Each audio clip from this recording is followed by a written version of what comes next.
to go racing. The pressure is really on now. And it's pole position.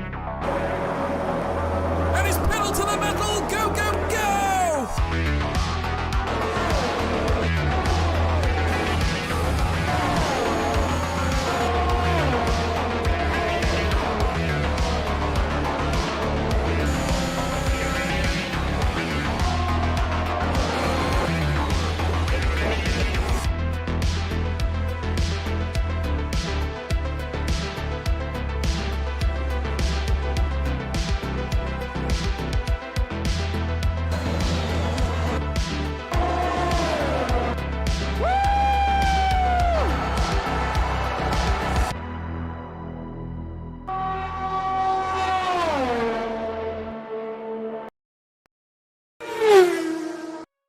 Good evening, ladies and gentlemen. Welcome to Le Castellet. More importantly, welcome to PSGL for another brand new evening of top-tier racing. We are here at the Paul Ricard circuit, here at Le Castellet in the south of France. At Paul Ricard, what a track, certainly. And I'm not alone. I'm joined by the one and only Irishman, Jack Cannan. Jack, how are you, sir? Absolutely fantastic. Thursdays are PSGL day, and it's my favorite day of the week. Come on. Absolutely. We are excited to be back every single week. Round 2 of the PSGL PC season, and we are, of course, at the French Grand Prix. Now, if, of course, you joined us last season, you will know what happened here last season at France. It was the first race we saw with Jarno and Danny as teammates, and George, we all know what happened. They walked away with an amazing 1-2 on their debut, which I think set up an amazing team bonding throughout the rest of the season. But it was the first time we saw the Mercs really work together. It certainly was. It was a tremendous performance. We saw a little bit of it last week as well, Jack, at Bahrain. Of course, Danny and Jarno back together for another season on PSGL. Jarno obviously looking to follow up from his World Championship win. But naturally, we've got another 11 rounds to go through yet before we can even start talking about championships. He could do it beforehand, but obviously he's facing some really tough competition. And naturally, the competition has got steeper and steeper heading into this season, obviously. We saw it last week, though. Congratulations to the guys at Mercedes, both of them getting in the top echelons of the classification, finishing with a 1-2, a Mercedes lockout on the podium, ladies and gentlemen. They are now leading the World Championship. Jarno Opmeer on top spot in the World Championship as well. Shanaka Clay and Lucas Blakely not far behind, though, after a very, very good P3 and P4 at Bahrain. But yes, you mentioned last season as well, Jack, the French Grand Prix there. Jarno and Danny were working together, and they really did marshal Barry Burmand extremely well, didn't they? Yeah, and it was all in the start, of course, with Danny starting on an alternate tyre, which then allowed him to jump in front of Barry before they even got to turn 1. And once they were together, there was no stopping both of the Mercs. And it was great to see them in 1 and 2, of course, last week at Bahrain with a great performance from the guys. And Barry as well, who managed to get himself up. He did finish on track in P3, but his penalty was not removed because he didn't have... Unfortunately, his footage did not record, so he was not able to get that penalty removed. But as well, we talked about last season. If you haven't seen any of last season, the playlist is on the YouTube channel, or you can watch PSGL Battle the Best, made by the wonderful CC Brain. It's our version of Netflix, and it's far better than Drive to Survive. Yeah, it's even got the little intro that you get with every Netflix series. It goes, doo-doo. It's great. It's brilliant. You guys want to check that out. It's absolutely marvellous. But yeah, coming into this one today, Jack, obviously, Paul Ricard, we got a few names, a few new faces in tonight. Obviously, a few driver changes. Michael Romanidis, he is not going to be racing tonight for Williams. Instead, Alessio Di Capua is going to be taking his seat. We've also got Nicholas Longue, who's absent due to the Le Mans that's on this week. Dario Yamulo is, as a reserve, is taking his spot as Alpine. Ruben Vallejo is replacing Barry Burman tonight as well. Barry Burman opting not to race tonight due to other commitments. Sam McBride has also replaced Josh Idawu. So McLaren going for a double change here tonight, Jack. Now, how's that going to affect their chances going into the race? Well, I think Sam McBride's jumping in at the deep end, isn't he? In at McLaren.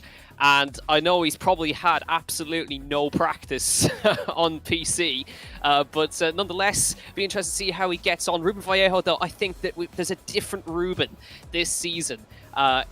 out here as well. He's performing really, really well, and I think he's a great stand-in there at McLaren. But of course, with Longuet off enjoying himself at Le Mans. Of course, we've got Yumulo in for him as well. And great to see as well, Sebastian Job is in with us this week. His first official league race in PSGL. He's recovered from COVID and is back on the grid, ready to go. Yeah, great to hear that Sebastian Job is back in for AlphaTauri. We're going to head over to qualifying now, folks. This all is what you've all been waiting for, should we say. And we're going to head over there now. And obviously the weather looking exceptional here at Paul Ricard. And it's a pleasure to be back here for the second season of PSGL, the PC Championship. Plenty of them now making their way out on laps, and very shortly we'll be seeing the best in the business whittle their way through to land the initial stages or their initial laps to get the ball rolling. As you can see there, Cedric Tomei as well out there, Tomek Paragic and Philip Prejnader already out onto the circuit, and there you can see the two in tandem, and Joni Tormela not far in behind as well, folks. And in long time tradition, we have obviously want you guys in the chat to get involved as well. Just seen a couple of comments as well. It's amazing to see you all here, by the way. Thank you ever so much to everyone for joining us. I just want to say a few words before we get into the nitty-gritty of qualifying. What a phenomenal stream we had last week, folks. Last Thursday, we managed to achieve, off the back of that stream, 50,000 viewers. We managed to bank at, it was yesterday morning, I believe. Jack, you sent me a message early on in the morning. That stream has hit 50,000. Incredible. League Racing has never ever done that before.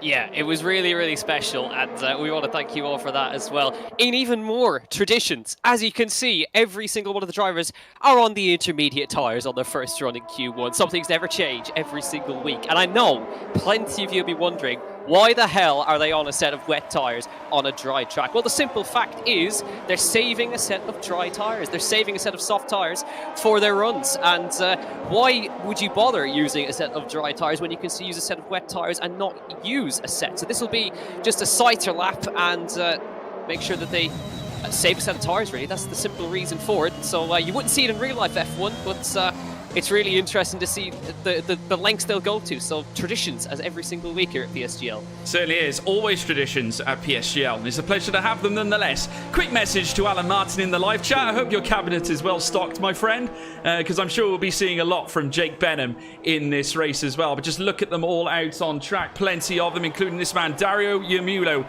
in at the deep end here for Alpine. And certainly it'd be interesting to see what this man can do. Has certainly lit things up. I watched him in WOR the other night, and he was certainly up in the firing line to take a first. Well, they were all challenging for the win at the end of that race at Bahrain, but incredible to see this man here in the Alpine replacing Nicolas Longuet. And Alpine haven't got themselves a bad driver for this race here, Jack. No, they certainly have not. I was just enjoying Jarno Watmere drifting his way around Paul Ricard on the intermediate tyres as a bit of a warm-up for him there. It used to be the tradition that it was kind of Donoso who used to drift around, but now it's the man at the top of the championship doing that. But yeah, Alpine certainly with Yumulo in this week. He had a good performance last time in Bahrain, and he has plenty of experience in PSGL as well. So a good stand-in for Nicolas Longuet. Of course, Longuet starting on the front row last week, but something really went wrong with the Alpines last week. They both got caught up in incidents. I think Donoso and Longuet both ended up having spins and they finished 17th and 18th respectively. So we'll have to wait to see how that changes this week. But in at Williams, of course, we've got Michael Romanidis is missing this week, and the Italian Alessio Di Capua. We know how quick Alessio Di Capua is, and we've seen him take a couple of pole positions in PSGL over the course of the season, and it'd be interesting to see how he gets on now. This is the first league race we've seen him in. The social races didn't really go his way. I think it's a slightly different driving style than what Alessio's used to. Alessio really drives on the rear end, and I think the rear end being a little bit more sketchy on this game, he's having to adapt a little bit, but let's see how he gets on. Yeah, definitely. Philip Prejnader setting the initial lap. Of course, only on the intermediate tyre, though, 141.343. Obviously, this is the early stages of Q1, folks. Things don't necessarily light up until the final 7 minutes, but Dario Yumulo instantly hitting the top end, breaking it down by over a second. In fact, 1.3 seconds. Absolutely tremendous stuff there from Dario Yumulo, and he knocks himself onto top spot on the intermediate tyres. We have got Simon Weigang, who's out and about on medium, so he's out on a slightly more, well, a quicker compound to say the least, making his way down the line, down the long straight now, and DRS open for that man as he makes his way down towards towards turn 1. And Simon Weigang, a very formidable competitor on his day and always at the thick of it when it comes to battles in esports. A tenacious character, doesn't mind a scrap, and certainly I'm sure we'll see the best of him here again, Jack. He certainly is a man long due a race win or a podium. Yeah, and if you remember back to, I believe it was the Spanish Grand Prix, Simon actually won that on track, but penalties came back to bite him. As you can see, he's out on a set of the medium compound tyres, just getting an installation lap in on that compound tyre. He actually had a spin on the previous lap, which has now just meant he's just going to maybe do a push for the 3/4 of the lap and then back off, come into pit lane. As won't be, of course, a timed lap or a timed effort, really. Don't expect the time lapse until towards the end of Q1.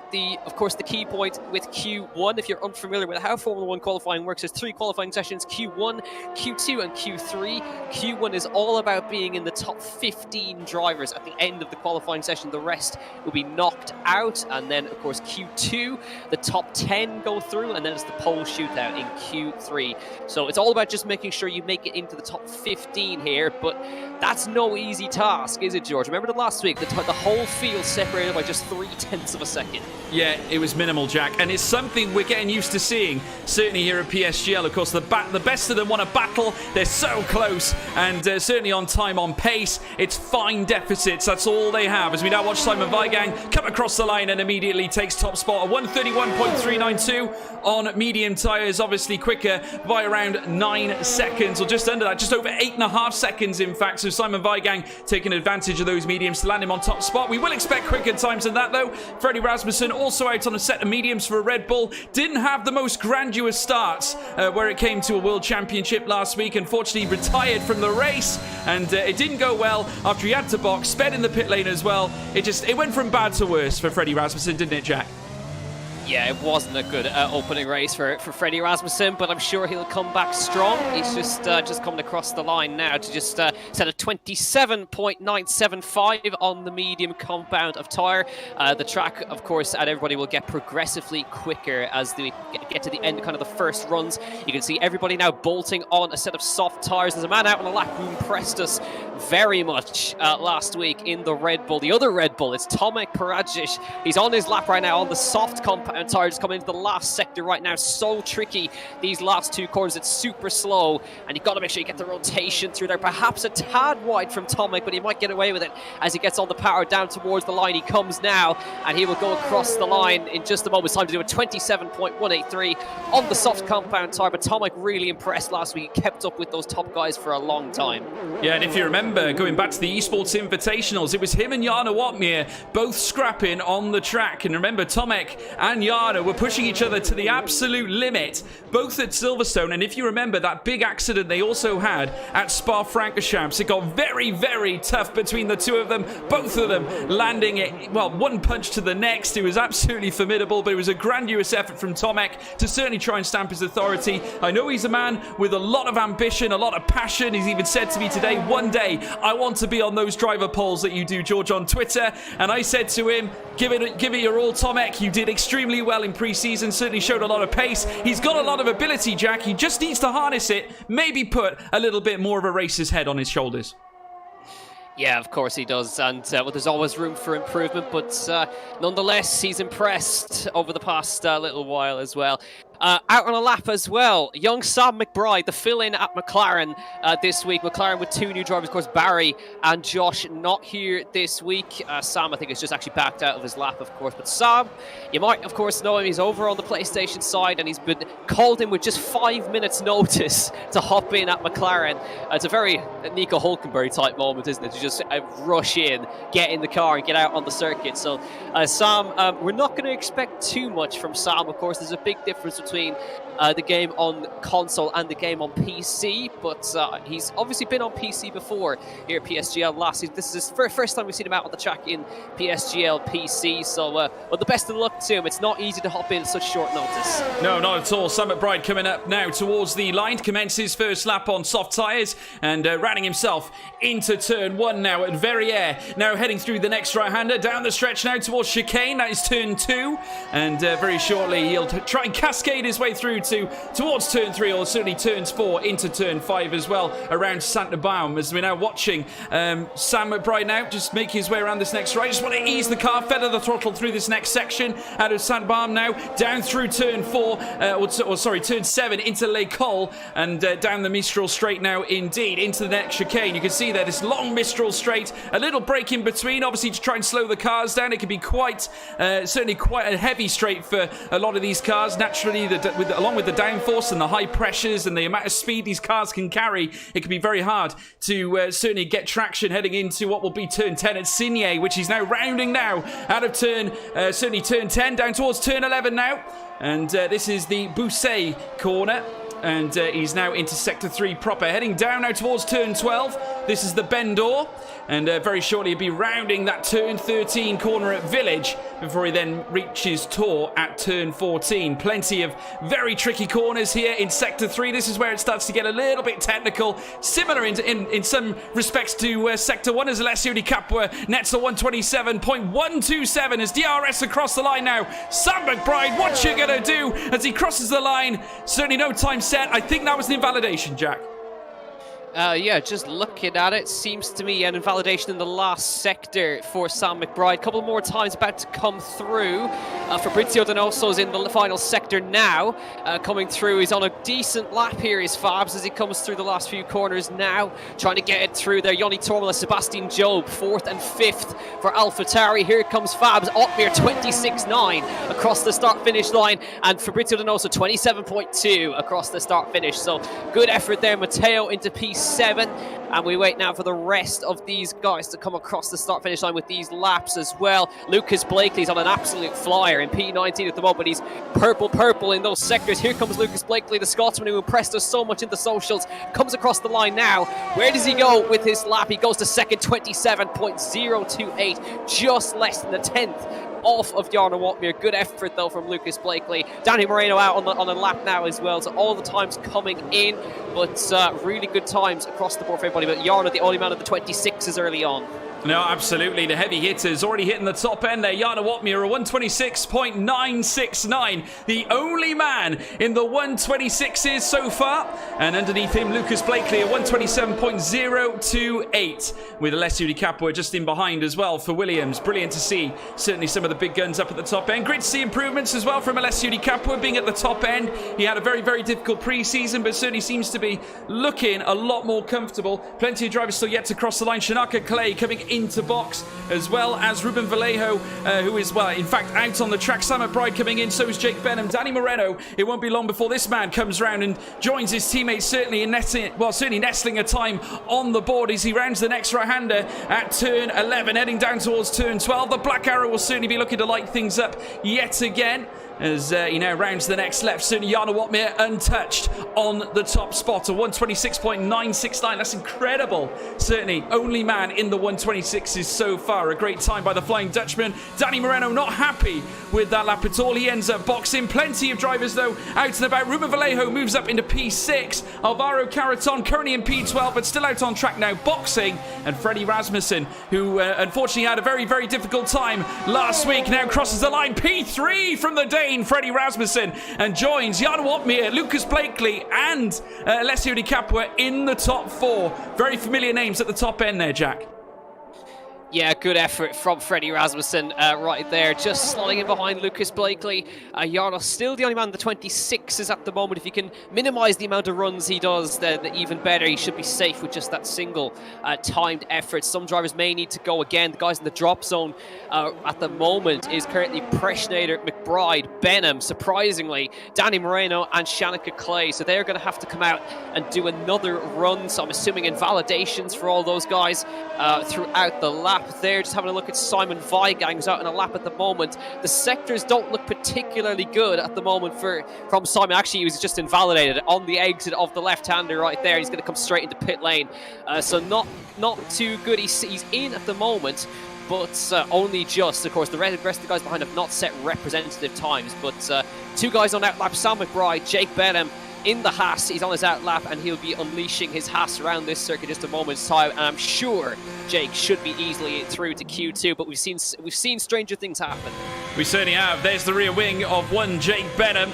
who's now making his way around this next left-hander. This very dogged bend at turn 14, now into turn 15, and very shortly be getting his lap underway as he now cruises down the straight. DRS open, and he's going to let fly now at turn 1. Important lap for Jake Benham here with only a matter of minutes remaining. 2 minutes, just over 2.5 minutes in fact, as the Haas now rounds turn 1, and certainly will look to make his way up into the top echelons of the classification as he makes his way down the next right-hander now, this being the chicane section, and heading around turns 3, 4, 5, and eventually 6 now as he rounds the next right now at Santa Baum, now down towards the next left, which is Les Cols.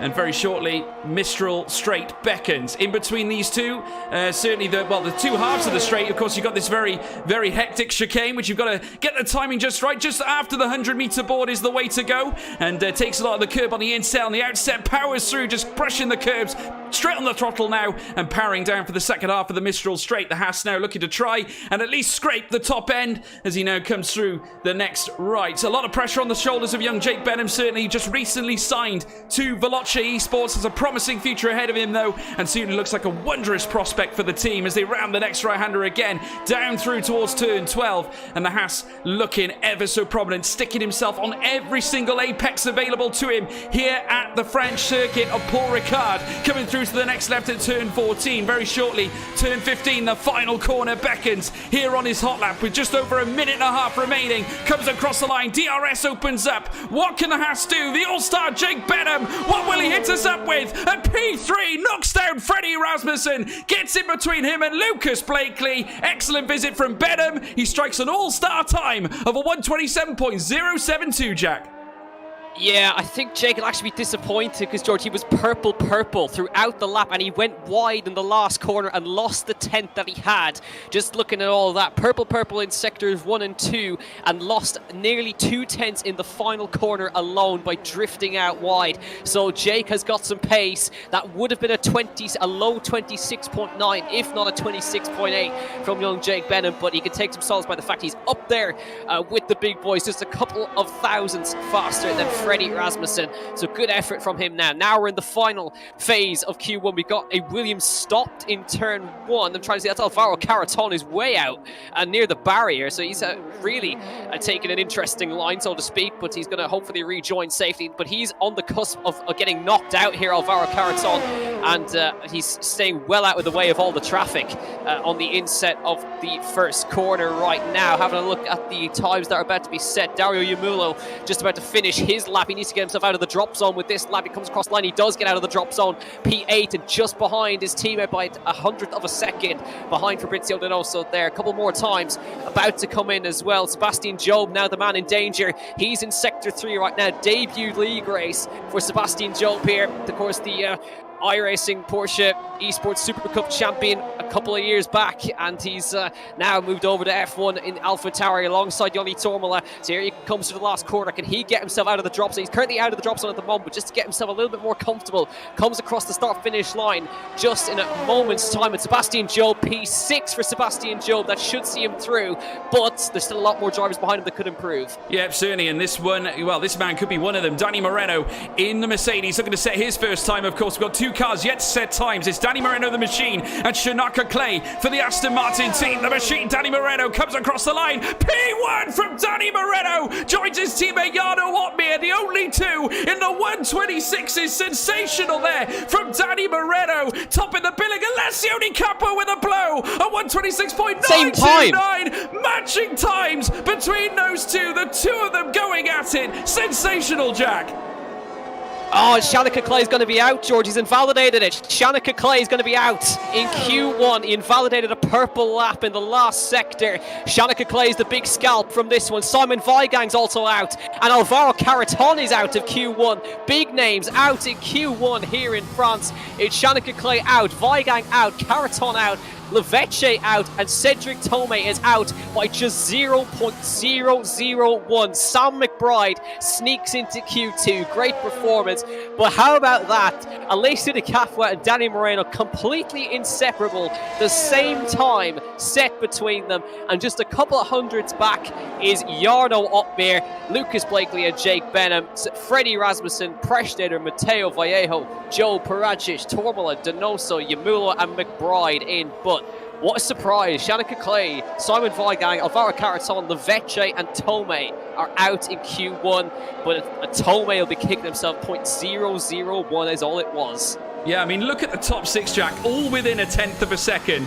Incredible.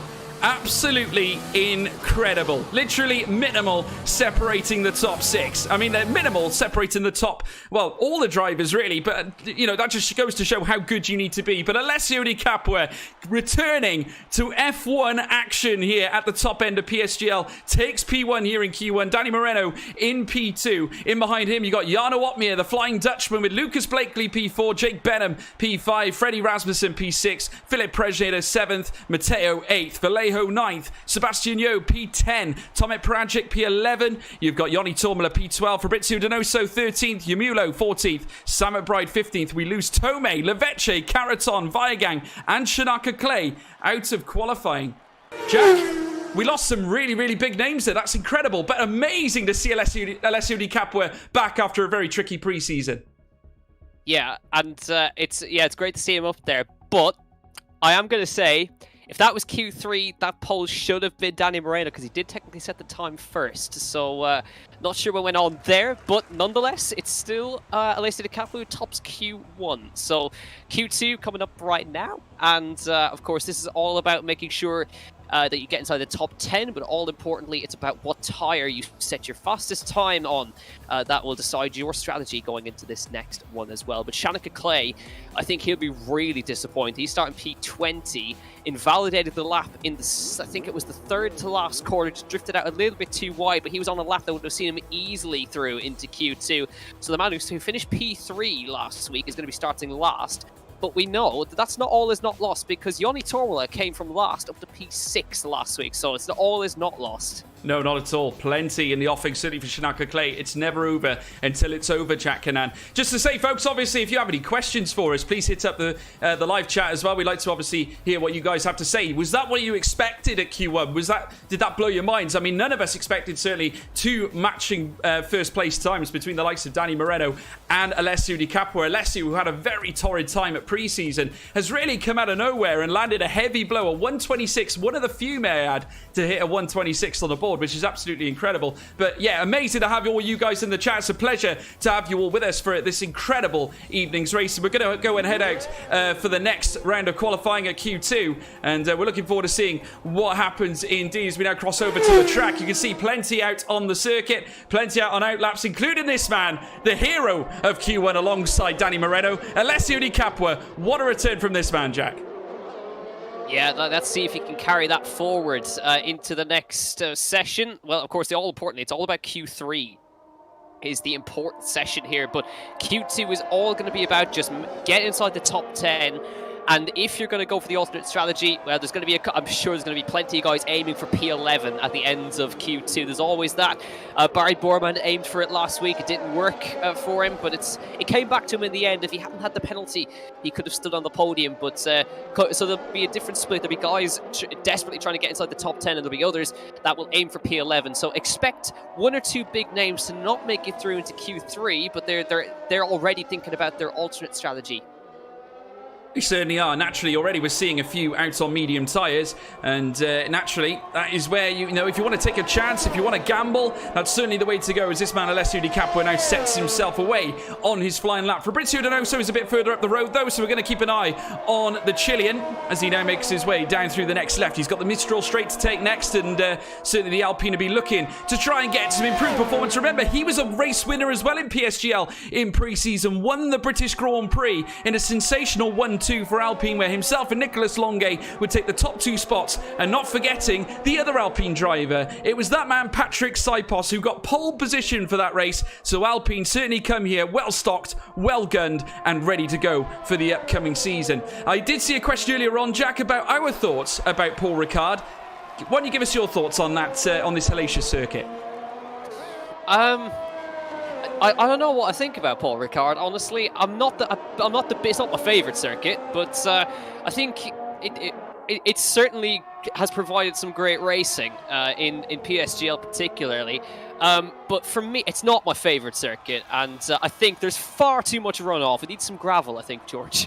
Yeah, no, absolutely. We might need to. Maybe a gravel trap, maybe a sand pit somewhere would be quite handy as Fabrizio Donoso crosses the line. Alessio Di Capua not too far behind either as Philip Prejeda lands a 1:27.755. Further down, you've got Alessio Di Capua, as I said before, just rounding the final corner. They open up the DRS as well very shortly and cross the start-finish line as Freddie Rasmussen hits up a 1:27.163. And Alessio Di Capua not able to set a time. I think that was an invalidation, but Freddie the Dane back with a vengeance. Early 1:27s, not too dissimilar from what we saw in Q1.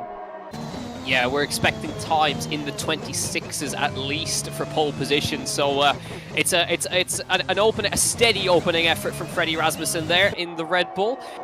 So we'll wait and see what the rest are able to do. Alessio Di Capua is on his first banker effort at the moment. Just looking here, Fabrizio Donoso has invalidated his run, as has Danny Moreno. So they're the first 2 guys to invalidate. Not ideal, really. You want to minimize the amount of runs you do in Q2, because if you get inside the top 10 with your first effort, then that's even better, because well, if you put in a really fast banker lap, then it means you won't have to do a second run on another set of tires. So you can save another set of tires to maybe go for 2 runs in Q3. So they're already going to be thinking about saving tires, minimizing the runs they do in Q2.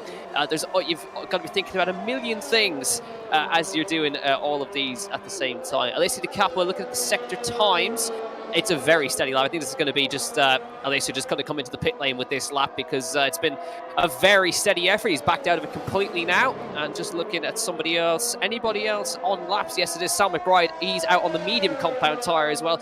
I'm not expecting too many to start on the medium compound tyres, but then again, Mercedes threw a curveball at us last week and changed their strategy mid-race. Yeah, they certainly did. It did throw quite a severe curveball. We've only got 2 times on the board at the moment, folks. There's Tomek Prajek coming around the next right-hander. Message from Chris Fonch, though, Jack. Who, in your opinion, is the best overtaker in PSGL? Oh, wow, what a question. I think if we go and look at Australia last season, there's probably only one man you can think of right there who showed an overtaking class. Certainly Jarno is up there. I think a lot of these guys have got some fabulous racecraft. We just haven't seen a lot of it sometimes, but Jarno is a brilliant overtaker, as is Danny. To be fair to Danny, he's pulled off some brilliant overtakes as well. Lucas Blakely as well has shown his racecraft as well. I think a lot of these guys are brilliant overtakers, but it's hard to pick who's the best overtaker.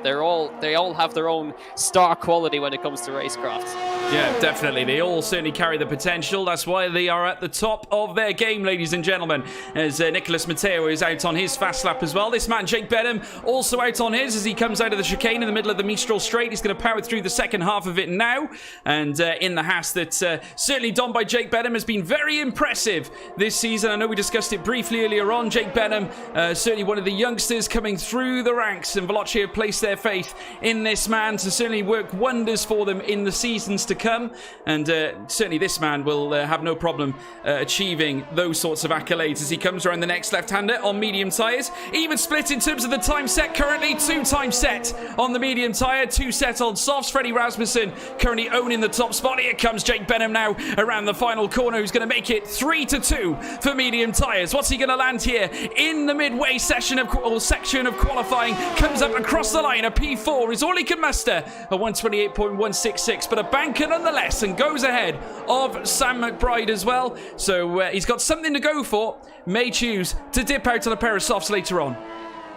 Yeah, I think he's definitely going to have to. I think just the mediums obviously don't have the pace of the softs as well, compared to Tomek's lap as well. A couple of tenths off of that. Lucas Blakely is on his timed effort at the moment. So Lucas, well, he was on his time. He's actually invalidated his time. So Lucas Blakely will not get a time on the board.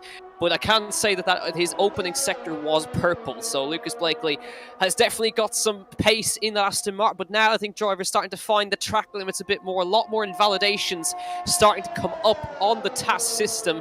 So we'll have to wait and see how that progresses throughout this one as well. Nicholas Mateo, another one who invalidates his time in the first sector alone. Preschnader in his first sector has also just invalidated his time as well. So now the drivers are pushing hard, but maybe pushing a little bit too much in this phase. Ruben Vallejo, he's currently on a time lap on the medium tires as well. He's coming through the last two corners now. Well, let's see how Ruben gets on as well. He's got himself comfortably into Q2. Let's see where he puts his McLaren with this lap on the medium tires. Comes across the start-finish line now, and we'll go to fourth on a 27.922. Not bad on the mediums. Yeah, we spoke a little bit about Ruben Vallejo earlier, Jack. He certainly seems to be a different beast, like you said earlier on, compared to last season. Remember, he was competitive last season, but he seems to have kicked it up a notch. He looks like a different character on track, a little more aggressive. He's certainly showing a little bit more flamboyance, I would say, on the circuit. Certainly seems to be something more measured about his process as a driver, and I really do like what I'm seeing from certainly the Spanish driver. He's really, really, really come a long way since last season. I'm hoping that today will prove to be a really, really good day for him, certainly out on track. So we've got to brace yourselves, folks. We're going to be in for a really hellacious ride here tonight, as we're already seeing some names flickering up the board. Fabrizio Donoso, another one to set a lap time. The Alpine moves its way up into P5 with medium tyres. Not quite as quick as Ruben Vallejo, but a 128.048 is where he'll sit for now. And you bet your bottom dollar that Donoso is going to want to put a set of softs on later on. Yeah, seems like it as well. Looks like everyone is setting times on the medium tires at the moment. Just still waiting for the Mercs. The Mercs look like, most drivers look like they're pinning their hopes on one single run in Q2. Danny Moreno and Jarno are not out on the circuit. Alessio De Capua is currently out as Rasmussen goes to a 26.908. Freddie, I think this week wants to get himself into Q3. He wants to be up at the front fighting. So 26.908 for Freddie Rasmussen. He dips into the 126s, which he wasn't able to do in the previous session. So he's making slow improvements here. Yep, certainly is. Donoso is still out on the circuit as well. No doubt in for a cool-down lap. Alessio Di Capua currently out on an out lap as well. But just take a look at the bottom, well, from P8 all the way down to P15, Jack. None of them have yet to set times. That's a combination, obviously, of those who have invalidated, but at the same time, a few that have not set times on the board yet. A little bit disconcerting, obviously, with a matter of minutes to go. And it's going to be, it's going to have a Q3 feel to it, really. It's going to be a shotgun finish, isn't it?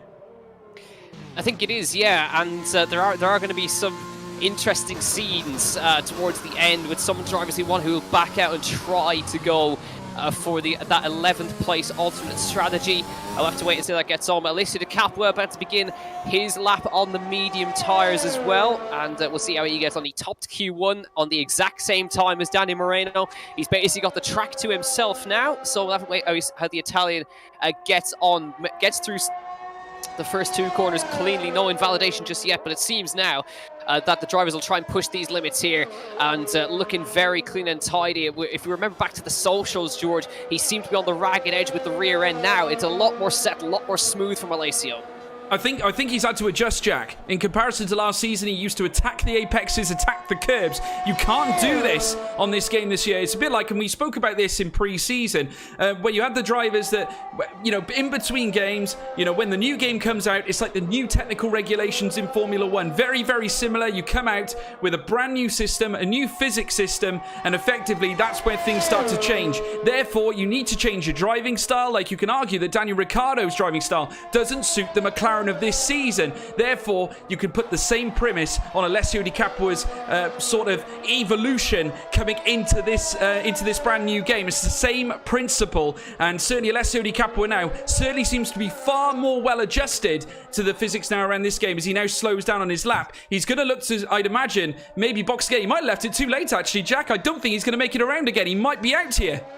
He's going to have to go again, George. I think we put the curse on him. He invalidated in that left-hander by getting too much oversteer. He's got enough ERS to go again. Not ideal that he had to do that, but he was on a really good lap there to put himself in front of Tomek Paradzic there. So all is not lost for Alessio. It was just a small mistake too early on the throttle through the left-hander, drifted out over the curb and invalidated his lap now. Everybody starting to come out on the circuit now. Dario Yamulo is out on the circuit. Jarno is out on the circuit. Tormola is out on the circuit, as is Lucas Blakely, and they all have medium tyres bolted on. Danny Moreno's now on the circuit as well. Nicholas Matteo out on the circuit now as well on a set of soft compound tyres. So it seems like plenty aiming for mediums, plenty aiming for softs as well. So we could see interesting splits in strategy in the top 10 with mediums and softs being up the front, of course. Remember, it was Danny Moreno's decision to go on the softer compound last season that gave him the jump into the first corner, but he's both Mercedes going for the same strategy here as they come across start-finish line. Jarno now begins his lap. Yep, certainly does. Alessio now making his way down into Sector 3 very, very shortly. Just coming out of Sector 2 now, lands a 48 at that point in time. Coming around the next right-hander at Turn 10, very shortly around Turn 11. Now, this is very important for Alessio on medium tyres. Now, he's already put a lap on them, so naturally that puts him at a disadvantage in comparison to others. Whether that will make a huge, well, certainly cause a big issue heading into the... Oh, he spun! Oh, that's done it! That's certainly done it. Certainly Alessio Di Capua spins in Sector 3, pushing too hard, certainly trying to set the curbs alight, and that's going to really put him in jeopardy at the end of this session. Jarno Opmeer now beckoning his way into the next chicane now in the middle of the Mistral Straight, heading out now of the second part, heading into the second half of the Mistral Straight now down towards Turn 10. The Flying Dutchman looking to do just that. Has already gone, I think, matched Alessio's time out of Sector 2. Coming around the next right-hander down towards Turn 11, and the Flying Dutchman, just look at him, so prosaic here, and certainly on medium tyres that does not change. Coming around now, the next left is well ahead of him now, Turn 12 into Turn 13, a very, very smooth rounding of this next right-hander, feathering the throttle, a little bit of a feather touch on the brakes, heading around Turn 14 as well, down towards Turn 15, and certainly as they come round it now, the Mercedes, the Black Arrow, looking to be prosaic on a set of medium tyres, huge advantage at stake. Opmeer now across the line, it's P3, it's enough to get himself in the top 3. Perfect lap from Jarno Opmeer, huge advantage potentially on the table for the Dutchman. Yeah, great effort from Jarno Opmeer right there. Having a look at the sectors from anybody else who's on the mediums as well. Jarno in P3 on a 21.6 in the first sector. Blakely's beating him in the sectors right here. Really good effort from Lucas Blakely so far on the medium compound tyres. Alessio Di Capua will be out, of course, after that spin in the very same corner he invalidated. Yamulo's currently just in with that time. Sebastian Job is on the cusp right now. Joni Tormola has invalidated his lap. Here comes Lucas Blakely. Where does he go on the medium compound tyre? He goes to second on a 27.663. Brilliant lap from Lucas Blakely on the medium tyres as well.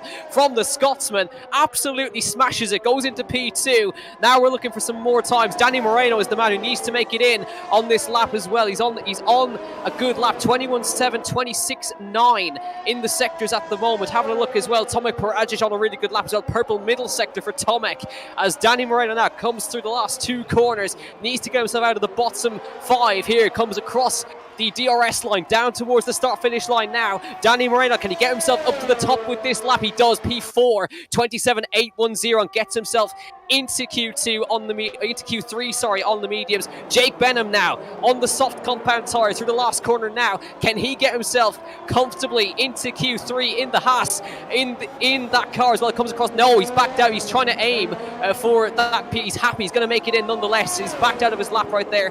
No need to do anything. So there is your Q3 knockouts right there. Joni Tormola out, Di Capua out, Sebastian Job is out, Yamulo out, and Nicholas Matteo out. But how about that performance? Sam McBride, 5 minutes notice, he's into Q3. Yeah, absolutely superb. But we spoke about the change-up at McLaren. Remember, they are not running with their usual pairing of Barry Burman and Josh Idawu. Instead, they're running with a couple of new guys, Ruben Vallejo and Sam McBride, both getting into Q3. Incredible stuff from them. But how about the top end? Look at this, top 5. You've got soft, medium, soft, soft, medium, medium, a higher percentage of medium tyre drivers in the top 5 of the classification here in Q2. That's going to provide us with some incredible racing action heading into the start of the race. Certainly with them all being on different strategies, it's going to be an absolutely momentous challenge towards the end to see whether Blakely can go to the end on top. Don't forget the 2 Mercedes drivers. It's all now resting upon what happens in Q3. Who's going to start where? But that time from Lucas Blakely, Jack, that is absolutely phenomenal. He is only 0.7 of a second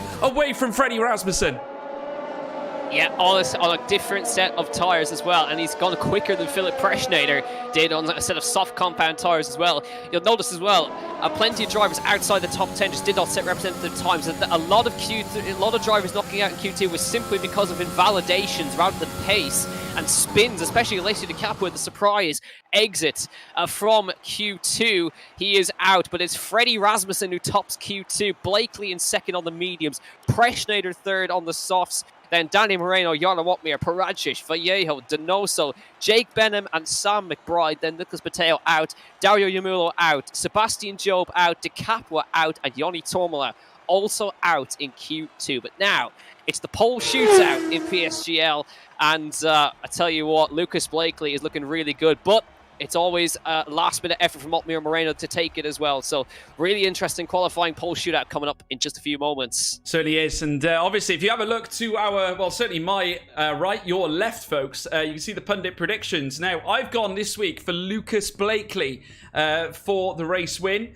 We've got yourself, Jack. You've gone for Jarno Watmir. I see you no change from last week. I didn't change from last week either myself. And then you've got the likes of Big C. Obviously, Connor, who's in the live chat with you all. Danny Moreno, who he's opted for again this week. Also, Maku, who was away actually today. We were unfortunately missing Maku. We've given him Alvaro Caraton for today's race. Naturally now, he's not competing. So there we go. So that's certainly one element of it. But, well, we'll have to wait and see what happens at this moment in time. But we'll have to wait. But naturally, though, I have got every reason to be confident Lucas Blakely getting himself certainly that P2 on medium tyres. But then I suppose Mercedes deserve a hat tip as well. Medium tyres into Q3 is pretty much an equal spread right now. Yeah, it is, and it's going to make for some interesting strategy, as you mentioned. So, got an equal split of strategies in the top 10 alone. And I've noticed it's looking a bit dark out there, isn't it, out on the circuit at the moment? Plenty of clouds covering the circuit here in Q3, but I don't think we are expecting rain at the moment. I'm looking at the task system, and it is telling me we're only expecting a 12% chance of rain in this session. But again, we could be proved very wrong. The weather is very unpredictable, but don't think we're expecting rain. An increased chance of rain, it looks like, in the race, so we could see some rain, but I think it's going to remain a bit overcast, a bit cloudy, so the drivers at the moment won't have to worry about any rain. No, certainly not. It's just currently looking a bit overcast at the moment, so we're just going to have to sit tight. Obviously, folks, we want to hear from you. Who is going to land pole position? I want to see lots of names in the live chat. Please hit them up, folks. We want to see all your predictions for pole heading into this race. Obviously, coming to the end now of qualifying as a whole. We're in the final session in Q3. Squeaky bum time of the qualifying situations here. Q3 is ever so important. This is the shotgun finale. I'm already seeing names. Danny Moreno, Blakely, Jarno again. Loads of Jarnos. Bit of Blakely as well. Amazing stuff. Further down, Tomek as well. Another vote for Jarno. Loads of Pogmiers. We got Jarno. A little bit of Danny as well. Danny Moreno. I'm seeing a few of those. Jake Benham as well. Plenty of them. Lucas Blakely. Amazing to see all these names in the live chat. Incredible stuff indeed. We want to thank all of you guys who have tuned in tonight into PSGL. It's a pleasure to really have you guys on board. Incredible stuff indeed, and we're looking forward to seeing what happens heading into qualifying. But all the drivers out on track now, Jack, and we're looking forward to seeing what sort of lap times they're going to lay on the table. Absolutely, yeah. The fastest man on the circuit at the moment is Fabrizio Donoso, who's out on just at the end of Sector 1 at the moment, 21.3 in the first sector compared to Tomek, 21.4, 21.6 for Jake Benham. So these are the first banker runs of Q3, and we'll have to wait and see what happens with these ones, of course. So don't expect the pole time to be in the first runs of Q3, but you do want to get a good banker lap under your belt in the early phases of qualifying in this league, of course. 26.7 for Fabrizio Donoso in the middle sector, which is beaten by Tomek Paragic on a 26.6 in the middle sector. So very equal times for Fabrizio Donoso and Tomek Paragic, trading lap times around the Paul Ricard circuit. Donoso on his way towards the last two corners now as well. Tomek just following behind him, not too far behind. Here comes Donoso now, round the left and chucking into the right-hand side now as well, trying to get the rotation on the car. Jake Benham will get across the line before him to set a benchmark time. Down across the line, it will be a 27.4 for Jake, not great. Here comes Donoso, 26.96 for Fabrizio Donoso. And Tomek Paragic will come across the line in the background to do a 26.7. So the fastest time so far is Tomek Paragic, and he beats him by nearly 2/10. Yeah, that's a massive time there from Tomek Paragic. Remember, the hottest times were in the latter 126s. You can see the track really starting to evolve now, folks. It's getting into the mid-26s now, so it's going to be ever so tight coming towards the end. We got Sam McBride coming around the final corner. What can he land here with DRS now open for the McLaren? The orange McLaren looking to taste top glory yet again. Can it do it? P4 is all he can muster. Mid-127s is all he can land on the board. Lucas Blakely is about to start his flying lap. Philip Presnader coming around sector 3. Very, very surely be whittling his way around the final few bends here in this lap. Let's see what the Alfa Romeo can do. Invalid. Of course, he's actually invalidated it. Yeah, good. Glad I've got you there now, Jack. I have to say, invalidated there for Philip Presnader, unfortunately. But nevertheless, he will get a time on the board eventually. But amazing to see. Top 4 times. Tomek, though, flying from the get-go. Yeah, now the sector is beginning to come in now, and Lucas Blakely, purple sector 121.258 compared to the fastest sector at the moment, which is a 21.37, so he's gone a tenth and a bit quicker in sector 1.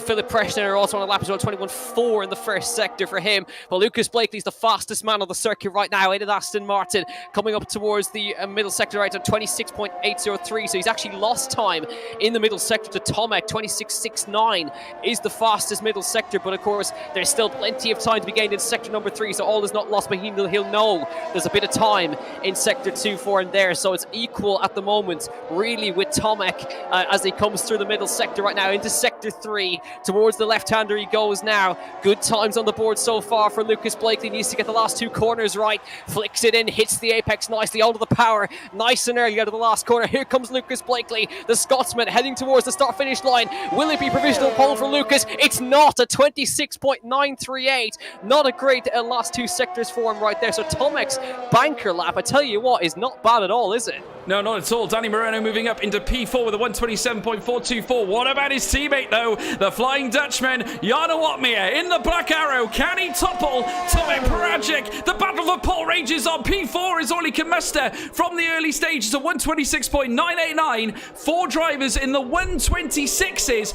but not enough for Jarno Opmeer. Freddie Rasmussen coming around the next right-hander as well. Can the Dane follow suit from his teammate Tomek Paragic? Can they land 2 Red Bulls up at the top echelons of the grid? A Red Bull lockout would look favourable, certainly for them. Opening up the DRS, heading down the straight, giving him wings. What could Rasmussen do? P5 alone is all he can muster, splitting the Mercedes and the Black Arrows. The Jarno Opmeer in P4, Danny Moreno P6, Freddie in between. Not enough, though, to even graze Tomek Paragic's time.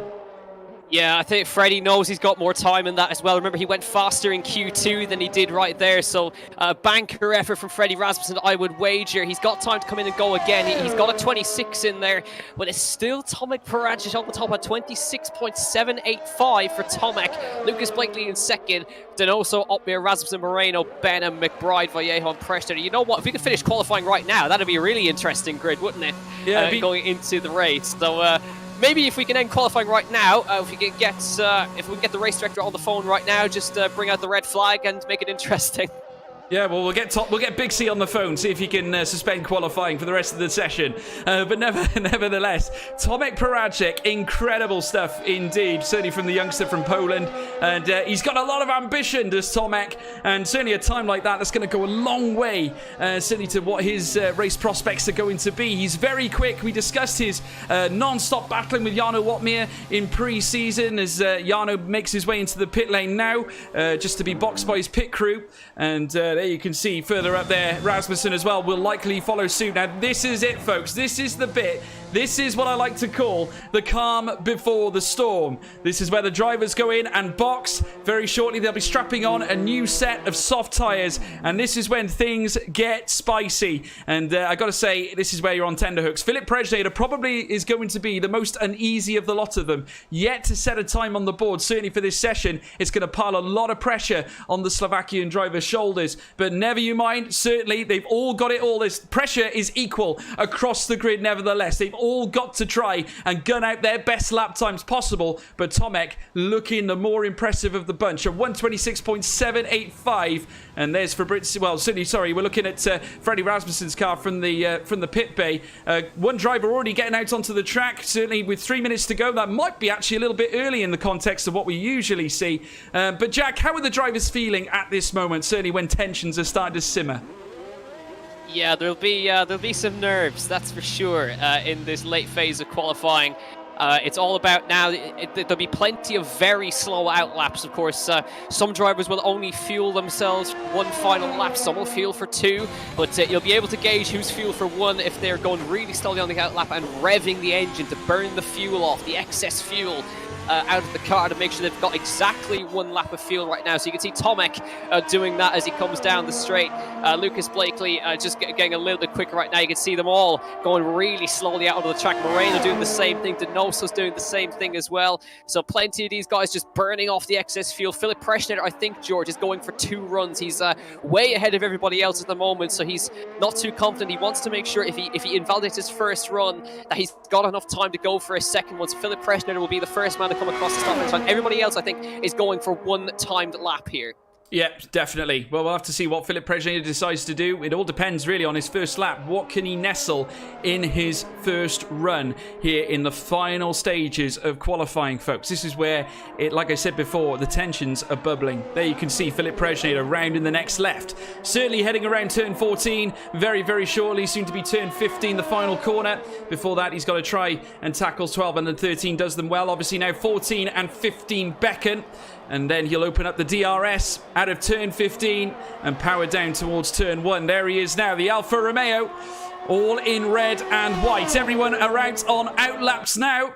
And this is where it's all about to kick off here, folks. And we're now watching Prejnader around turn 1, looking very predatorial, certainly at this stage. Needs to try and harness the best of his car, and certainly hoping that his setup is going to be enough to drive him into the higher echelons of the classification. That is the challenge here with just over a minute left to go. Squeaky bum time in qualifying, folks. Thank you for joining us for the ride. Jack, where do you see this one going?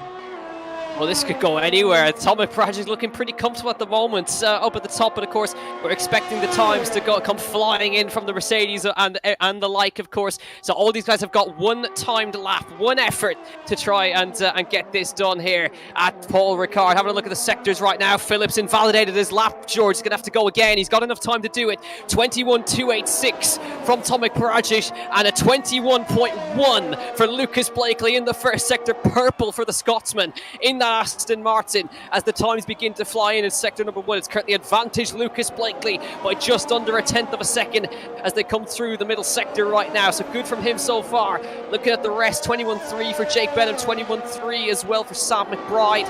Looking at the Mercs right now, they're on their way down towards that sector now as well. Jarno flicking it into that sector as well. Fabrizio Donoso gets really close to that purple sector time as well. Purple from Blakely in sector 2, and Tomek's invalidated, George, so he's not going to get another run here. 21.1 for Fabrizio Donoso, 21.2 for Freddie Rasmussen. It's a 21.2 for Jarno Watmir in the first sector as well. So now we're waiting to see now. Tomek has invalidated his time, so he will not get another chance to go again. But Lucas Blakely, where is he going to go? Can he nip pole position away from the pole here? Can he take pole from the pole down towards the start finish? He comes right now. Lucas Blakely in the Aston Martin. Can he go to pole here? Yes, he can. 21, but 26.621 for Lucas Blakely now, and we wait for the rest to come across the line now. Great time from Lucas Blakely. Who else is waiting in the wings right now? Fabrizio Donoso is waiting in the wings. Jake Benham in P4. Stellar effort from young Jake Benham. Here comes Fabrizio Donoso now down towards the start finish line now. Where can can he go this time? Sam McBride into third. Stellar from CRG Smasher.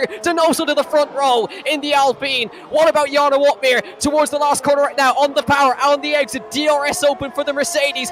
Down towards the start-finish line. Can he take pole position in France? He can't. At 26.634. He goes to the front row. Freddie Rasmussen, where can he go? He goes up a few positions there. Where does he go? He goes up to P8 with that effort, but Lucas Blakely is on pole for the first time in the league here in PSGL in the first race. 7-1000. Freddie Rasmussen on the front row. He nipped it. I thought he'd gone to ninth. It's a front row for Freddie Rasmussen and Red Bull. What an effort from the Dane. Yeah, a big return for Freddie Rasmussen after a very difficult first race. Lucas Blakely, though, how about that pole time at 1:26.621? Exceptional from the Scot. Freddie Rasmussen, P2, joins him on the front row of the grid at 1:26.628. With him behind, Jarno Wotmir, the Flying Dutchman, on row 2 at 1:26.634. Would have preferred to be on the front row with the medium tyres. Donoso is alongside him. Moretto, his teammate, in P5. Tomek Prajic, P6. Sam McBride, 7th. Benham, 8th. Vallejo, 9th. And Philip Prejnader in 10th place. Well, how about that, ladies and gentlemen? Absolutely incredible scenes here in PSGL tonight. Certainly qualifying did not disappoint, but how about Lucas Blakely? Obviously was very bitterly disappointed after his result at Bahrain last week, but has made the perfect response here, Jack. A P1 here at Paul Ricard. It's never the easiest place to do it, but I'm starting to feel a little confident about my pundit prediction. Yeah, you're not looking too bad, but I don't think anybody tipped Freddie Rasmussen for that front row. How about that? 7/1000th of a second between him and Paul Jarno. Just 100th of a second. The top four were separated by just 0.055. And it was 3/10, or just 2/10 back to Sam McBride in P7. So again, a really close qualifying. I think up to now, we actually, the gap between a pole and second place has never been over 100th of a second. It's always been within a couple of thousand. It was 3,000 last week. It's 7,000 this week. And Lucas Blakely, his first pole within the league, right, with the league section of PSGL. He's taken pole before, of course, but not in the league. And a debut front row start for Freddie Rasmussen as well. Now this is going to be interesting, of course, because we have Lucas Blakely on the mediums, Freddie's on the soft compound tyre, and Philip Prejnader is on the soft. So the majority of the guys are on the medium compound tyre in the top 10, but Freddie is on the soft. So he needs to get away, get in front of Lucas as quickly as he can and try and get away. It's not an easy task. Looking further down, there's the hard compound tyres for Alessio De Capua, Cedric Tomei, Alvaro Caraton, and Shanika Clay. So this is going to be really important, George. Rasmussen has got to get in front of the turn one. Yeah, I mean, Jack, this is a very unique situation. Never before have we maybe seen it like this, that the majority of the tyres are mediums heading into this race. That is sensational. Usually, when you head into the latter stages of quality, certainly in Q2, generally we see the red tyre, of course, being the soft tyre, being utilised by the drivers in order to ensure their participation into Q3. But we are in a very unique environment here at Paul Ricard now. The majority of cars are on medium tyres. It's now meant that maybe the medium strategy, it takes the shine off it slightly. If anything, those on the soft tyres are in real serious trouble. Freddie, like you said, definitely needs a great start. Philip Prejnader, he needs to really get going. Certainly starting from P10, it's going to be a huge challenge for him to even get ahead of that cluster of cars. It's going to be a huge effort from Philip Prejnader, and he's got a big race ahead of him. But how about the likes of Jarno Wotmir, Donoso, Moreno, Paragic, Blakely, all starting on the medium tyres in the top 6? I tell you what, that's going to be a real scrap. This race is going to be hot, certainly very hot. Any tips from you, Jack? Oh, I think it's going to be tough to call. Anyone on the mediums is on a big advantage, of course. Freddie's going to struggle on those softs, but I mean, he's got so much experience. I'm sure he's going to give it his all to try and get this win today as he comes to the last corner, about to line up on the grid. This is going to be some race here at Paul Ricard. It's overcast, 20% chance of rain in the air at the moment, so pretty low chance that's going to be an issue. But I think keep an eye on Shanika Clay, Alvaro Caraton, and all the guys on the hard compound tyres as well. They will come to in the latter half of the race, just like they did last week. Yeah, absolutely, folks. Thank you all for joining us. It's been a very special start to the season. I want to see some likes and subscribes. Leave your comments in the live chat as we're about to get underway for the French Grand Prix. Keep it with us. First light, second light, third light, fourth light, the fifth light. And it's pedal to the metal. Go, go, go, go, go, go, go. Lucas Blakely got a great start there, but Freddie Rasmussen, utilising the soft tyres, gets away exceptionally well. Into turn 1. Freddie's got him. And look at Otmir in behind as well. Looking very racy in behind. All the medium tyres got away well. There's quite a cluster in the midfield that is starting to come into blows. Incredible stuff as Jake Benham dives down the inside into the chicane there alongside Sam McBride. Looking to get the job down early. Right round the right-hand side now once again. Benham on top. What a move by the all-star Jake Benham early on lap 1. But Freddie leads heading down the Mistral Straight. Superb from Freddie Rasmussen. He obviously heard me. He got in front before they even got the turn 1, using the extra traction of the softs. Jarno tried to move on the outside of Lucas Blakely to turn 1. Didn't quite pay off for him. And great moves further down. Everybody seeming to get through cleanly. We had a Ferrari go wide in turn 1. And Philip Preston had a god-awful start. Down to 19th he goes. And he's on the sauce. He started in P10. So terrible start for the Slovakian. A couple of positions gained for Alyssa de Capua and for Shannon Clay, who started way down at the back. He's up to 16th place right now, but Freddie did everything now he needs to do, but now he's got to push on, put some qualifying laps in, get away from these guys, try and break DRS within the first 3 laps. Yeah, what a start from Jake Benham as well, literally utilising his pace off the line. He got a slingshot of a start, landed it perfectly around turn 1, it gave him the momentum, heading down towards the chicane at turn 2, and he left Sam McBride for dead as Tomek Parancic himself now tries to challenge. You can now look at him here as Freddie Rasmussen sets purple already, but in fact I think Tomek's having a little ghosting problem there. He might not be in the car. We'll have to wait and see as they round into turn 1 now, but currently it's hot on the heels of Ruben Vallejo. Tomek Parancic in mind, Dario Yamulo. Parancic had a really poor start, not quite sure what happened to him, but further up you can see there Ruben Vallejo up into P8, Jake Benham in P6, Coley chasing the tail of Danny Moreno. And remember, Jake signed to Veloce Esports alongside the likes of Jarno Otmir and Danny Moreno. They practice together, they know each other's styles. Jake Benham certainly will use that to his advantage. He certainly will, yeah, really good start as well. Biggest mover throughout the field is Joni Tormala at the moment. He's up 4 places from where he started. He started 15th up to P11, so Joni Tormala, the man on the move. He started last week and finished in P6, so great job from him.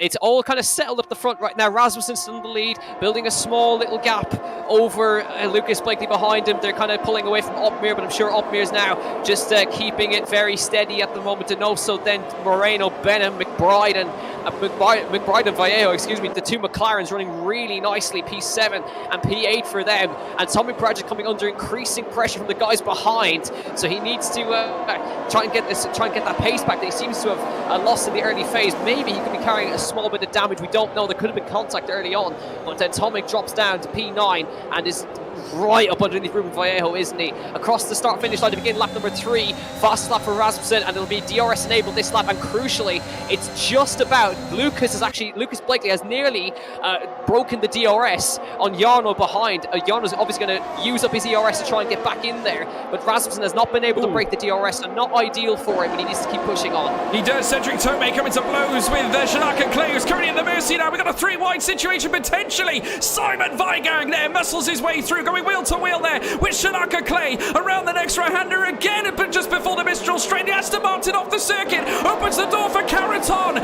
just in behind him though, but he can't find a way through. But Shanaka Clay losing out to Simon Weigang, who did absolutely brilliantly to move his way around, heading into the Mistral straight around that bend at turn 6, and it worked so ostentatiously well. Ahead of him as well, Cedric Tomei managed to find his way through as well after battling with that man Shanaka Clay. Great aggressive battling here as Darren Yamulo now goes wheel to wheel with Tommy Parancic as well. I'd say Tomek's been right in the thick of it, Jack. He's really struggling in that Red Bull. Yeah, in this early phase of the race, he's not liking the mediums at the moment. He comes now under increasing attack from the Italian, who dives it up the inside through the right. Not enough there. It's better to be on the outside there. He can carry the speed round, and Tomek hangs on to the position for now. Joni Tormala watching in the wings behind as they now come across the line to begin lap number 4 up the front. Rasmussen, Blakely and Otmir have left Donoso behind, so Donoso does not have DRS on the cars in front, and Lucas Blakely now putting some pressure on Freddie Rasmussen out front. Otmir back in the DRS now. They've used up a lot of ERS, all of them. They're now beginning to maybe start and save it a little bit more. They've used up a lot in the early phase of the Grand Prix, but Donoso's in trouble now. He's on his own. He's got no one to help him. Moreno's 0.8 of a second back. Benham's 0.8 of a second back. He's the only man without the DRS, but he's just inches away from creeping back into the DRS zone now. Yeah, he's on his own, Jack. You're absolutely right. He's in the middle of the Atlantic Ocean with no lifeboat to rescue him. P4 currently. No DRS will be available to get off Jarno Opmeer as they're now down the stretch now. He's literally on the cusp of it, on the bubble of DRS. But look at Blakely within 0.4 of a second, tried to touch 0.3 in fact to Freddie Rasmussen, who's on the softs. Freddie not utilising the softs as well as he might have, like Lucas Blakely, plugged right in behind the Red Bull. And this is massive, certainly for Jarno Opmeer. We could be seeing a Scottish and Dutch fist fight heading into the second half of this race. It could be perfectly teed up for that. Joni Tormela as well getting right in behind there of Dari Yamulo as well. So we got plenty of battles teed up on this track. I get the feeling though the first pit stop is going to be extremely vital on this one, Jack. Yeah, and it's going to be Freddie who's going to pit first, of course. Lucas is doing an incredible job to keep up with Rasmussen, who's on the soft compound tyre, don't forget. So Freddie not able to utilise the early laps to get away. And Blakely's now all over his rear. Jarno sticking in there in the background as well, trying to get, as you can see, Blakely moves out of the slipstream and back out of the slipstream again. You can see the closing speed with the DRS down towards turn 1. He does not want to pass him on towards turn 1. You lose a lot of time if you do that. Loses a bit of time on the way through turn 1. And now Jarno closes right up to him as they exit turn 2 into turn 3 down towards turn 4, flicks it in. Jarno's now on the attack, George. Yeah, I mean, we thought Bahrain was good last week. This is looking very good, very good indeed. Jarno Opmeer just in behind Lucas Blakely, just watching every move that Aston Martin makes, knows that he needs to try and stay within that delta time, certainly to try and hold out so that when DRS activates he can hold on. And certainly now as Blakely has a little look at the outside into the chicane, Aston Martin, Lucas Blakely, flings no punches, amazing, a haymaker down the inside of the chicane at Mistral. And now Freddie Rasmussen needs to try and find a way back through, trying to break the slipstream is Lucas Blakely, outside line from Freddie Rasmussen, but it's not enough. The Aston Martin, he snatches P1, Jack, a phenomenal move. Phenomenal, and Rasmussen wasn't expecting it by the looks of it, and he tried to come back in, but Blakely covered it beautifully. And now Jarno needs to get past because Blakely's got the pace, he's got free air now to push on the medium. Superb overtake by Lucas Blakely, superb defence, particularly to keep Freddie Rasmussen behind, who used up all his ERS to try and get through again. But now Jarno's got to try and follow him through, and that small battle has now given Donoso the DRS that he so desperately needs down the front straight. They come now, but Rasmussen will have the benefit of being back in the DRS again. This battle will rage on. Rasmussen's clinging on the soft compound tyre, gets over the curb, gets a little bit loose, as does Jarno in this phase of the race. But now Donoso desperately getting back in the DRS. So he's back in it now. He can start to recharge his ERS because he's got Danny Moreno all over his chuff at the moment.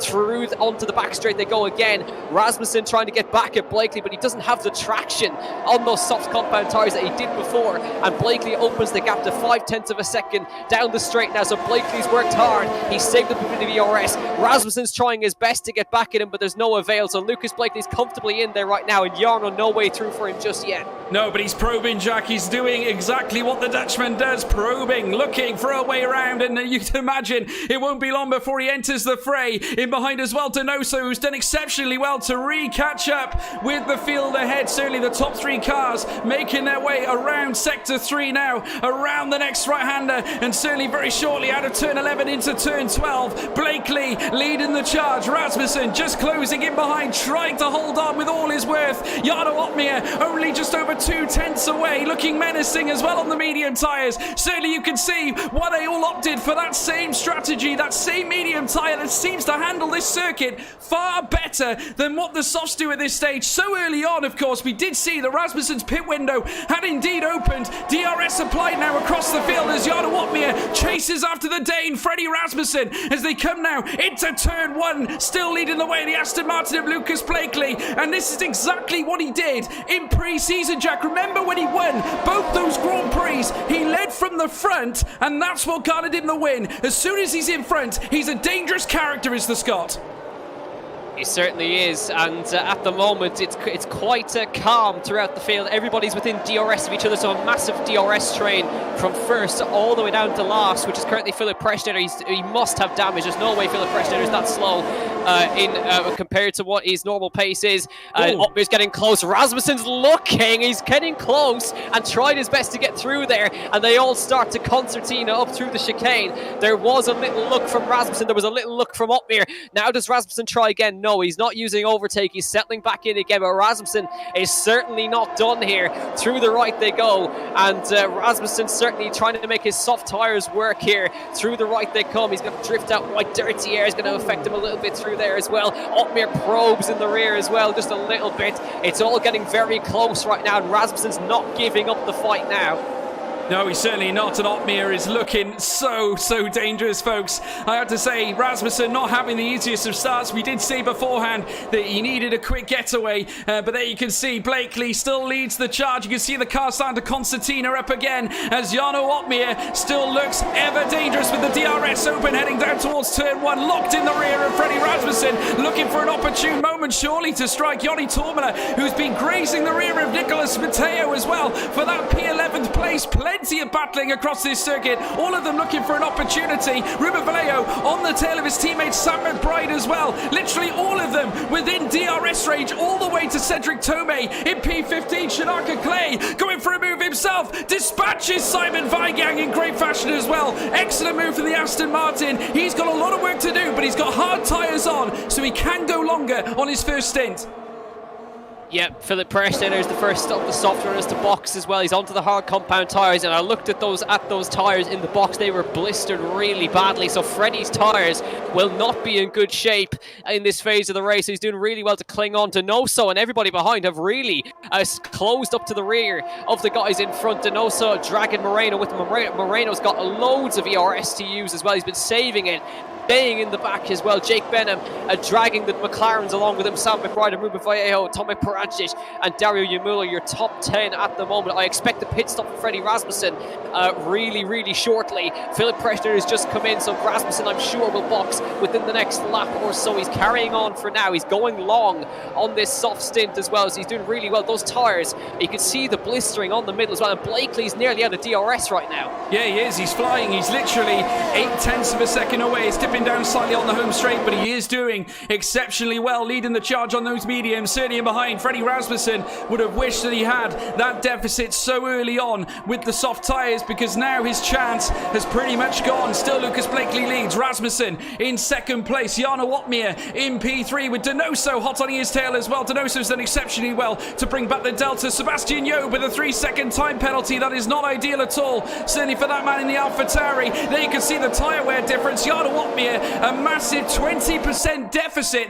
between the two of them right now. Incredible stuff. Certainly expected, though, in the differences between mediums and softs, so we can go on a little bit longer as we're now watching them head through the chicane in the middle of the Mistral Straight. They've got another little stretch to go before they've reached turn 10. Still Blakely on top with Rasmussen. They're in behind. Half a second the deficit. Jarno Opmir in behind 4/10. It's all queued up right now. The first stop is going to be so key. I gotta say, Jack, I can't bear to watch. It's going to be a really, well, it's going to be a humdinger of a finish. Certainly is, yeah. Everybody in the top seems to be just saving ERS right now, so the ERS charge of everybody's gone up. Of course, they're not pushing on too much. Rasmussen's trying his best to save as well. Jarno's definitely saved up his DRS. Denoso with less, but he's actually kind of the man on the attack at the moment. Fabrizio Denoso up behind Jarno Opmir, of course, causing concertina effect, and in comes a really early stop for the medium runner. Sam McBride boxes for McLaren. Now, whether is that damage or is it a scheduled stop? I'm not seeing a front wing coming out. It's a scheduled stop onto the hards. Really early stop for Sam McBride. Yeah, well, it's really opened up Ruben Vallejo now to attack Jake Benham, so I have to wait and see what that means for the race. Denoso locked right in behind Jarno Opmir, just over 2.5 tenths, nearly 3 tenths the delta as they round the next right to turn 5. Turn 6 is next, and look at Blakely. Look at the difference between him and Rasmussen right now, grazing the second mark, and that would be enough to knock off DRS, but unfortunately not on this occasion as they come down the Mistral Straight again. Lucas Blakely really in control of this race so far. We'll have to wait and see whether this will last heading into the pit stop phase, but Rasmussen in behind, struggling to stay on his toes with those soft tyres on, and they will be suffering right now. 9 laps applied on that compound, and bear in mind they have sustained a lap's worth of tyre wear in qualifying as well in Q3, if you remember, folks. They now round this next bend at turn 10, soon to be turn 11 now, as they come around it. There you can see Blakely charging down towards turn 12. The Scotsman, who's done exceptionally well so far, leads this contingent of cars all the way down to an absolutely astounding P14 where Shanaka Clay is. Incredible DRS train, but it's all going to kick off shortly, folks. Pit stop phase will surely be coming into play now, and Freddie Rasmussen, he does box, Jack. Yeah, and he did really well to cling onto the car right there for that long. Cling on to DRS now. That releases Jarno Opmeer to try and get up after Lucas Blakely. Donoso follows him. Moreno follows him behind P4. Jake Benham running in the top 5 as well. A great job from Jake running in the Haas right now. Let's see where Rasmussen comes out. He will box onto the set of medium tyre, so he's not gone for the hard compound tyre. He has gone for the medium tyre here, Freddie Rasmussen, and he's going to try cling onto those for the rest of the Grand Prix right now. He's going to have to really save those tyres if he wants to make it to the end. He comes out onto the track in front of Sam McBride. 14 seconds of clean air in front of him for Freddie Rasmussen now, so he's gone for a different strategy, soft to mediums for him right now. Interesting call from Freddie Rasmussen. He likes to do different strategies to what we think he's going to do. He tried a 2-stopper last week, it didn't work, but now he's gone onto the mediums. Yeah, he is indeed. We'll have to wait and see how that pays off for him. There you can see all the medium tyre runners in the top 11, all with 10 laps amassed. You got 3 on the hards, 10 laps amassed on those, that being Di Capua, Shanaka Clay and Cedric Tomei. Simon Weigang in behind them on medium tyres, with Alvaro Caraton, Domenico Lavecce following them as well. And then a gap to Frederick Rasmussen, who has of course boxed onto a fresh set of mediums, and he's got a massive 13.5 seconds to climb, but you can imagine that deficit will be pulled right back down when everyone else pits as well. So we've still got a lot to go, certainly a long way to go in this race as they now round the latter couple of corners there, the final corner now, and there's Blakely leading around Jarno Opmeer, as well as Tomek has actually pitted as well. So we got the other Red Bull in the pits. We'll have to see how this strategy works out for the Red Bull partnership, as they're now making their way down towards turn 1. Blakely leads, Opmeer second place, Donoso P3 with Moreno hot to their tail, but look at Jake Benham. Once again, a sterling start to this race. He's right up and with those esports professionals. He certainly is, and Lucas is doing really well now to cling on. Donoso all over the rear of Opmeer as well, so these guys are really, really close. Freddie Rasmussen comes out in front, Tomek comes out behind Sam McBride. Sam's managed to get in front of Tomek, which is what they would have hoped. Freddie is now with 12 seconds of clean air in front. So this could work out really nicely as Jarno versus Blakely down towards the Mistral Chicane. Easy move. Jarno Opmeer leads the French Grand Prix. He lined that up for a while and he now takes the lead. So he leads from Blakely and Donoso. Blakely going to try and come straight back at him here. No, he's not using overtake. He's saving up the ERS, playing the long game here. Lucas Blakely doesn't want to go for the overtake. He's getting right up behind Opmeer through the long right. Nearly goes into the rear of him here. So Lucas Blakely has got plenty of ERS charge as well and falls behind Jarno Opmeer. He's got 95% in that battery. Opmeer's a tad wide there, looks up the inside, and Donoso's now filling the mirrors of Lucas Blakely in this phase of the Grand Prix. Jarno to the front of the field right now, but I tell you what, Donoso's looking really racy behind these two. Yeah, he certainly is. Obviously he had a difficult week last week and didn't have the result he wanted either when we went to Bahrain, but he's returned here full of spirit and certainly looks in great shape, currently in P3 after a grandiose start. Ahead of him is Lucas Blakely, who's obviously licking his wounds after the overtake from Jarno Opmeer, the Flying Dutchman, doing just that and landing himself a leading spot. Now, if you notice from previous races we've seen Jarno, and he did it last week as well, just before the pit stop phase, he likes to lead because obviously that will give him the advantage when all these medium tyre drivers do box. So Jarno Opmeer certainly utilising it, making the overtakes when they count. Is this the moment where we see the Dutchman take control? We haven't yet forgotten about Freddie Rasmussen, who put in a reasonably steady stint. Obviously the soft tyres weren't possibly going quite to plan, or certainly the plan he may have wanted, but staying in tow of Lucas Blakely and boxing when he did. It'd be interesting to see how those mediums cope towards the end of this race. Can they last the longevity of this Grand Prix to give Freddie the reasonable undercut that he requires? We'll have to wait and see. But Opmeer now around the next right-hander at turn 10, soon to be turn 11, with Blakely hot on his tail, Donoso in behind as well. All of them within a 3/10 of a second gap between each of them. Sensational racing, and all of it leads down to Cedric Tomei in P12, who gets overtaken by Caraton as they run around the next right-hander, and the Apex Predator himself tries to move up a spot on hard tyres. Well done by Caraton. Cedric Tomei tried to defend, but Caraton, way too much. The Apex Predator got him where it mattered. Yeah, great job from Alvaro Caraton right there as they come across the line now, lap 14 of 27. This could work out beautifully for Freddie Rasmussen if he keeps up the pace right now. Of course, he's going to have to look after the tyres as well, but he will perform a massive undercut on the rest of these guys if they continue to fight this hard. Of course, this could get really interesting towards the end of the race. Opmeer really trying to hold off Lucas Blakely here. Lucas being very patient up behind Jarno as well. He's got plenty. He's got VRS. He's got a full battery of ERS to use. Jarno nearly 80% charged, and Noso right behind with about 80% as well. Down the straight they come now.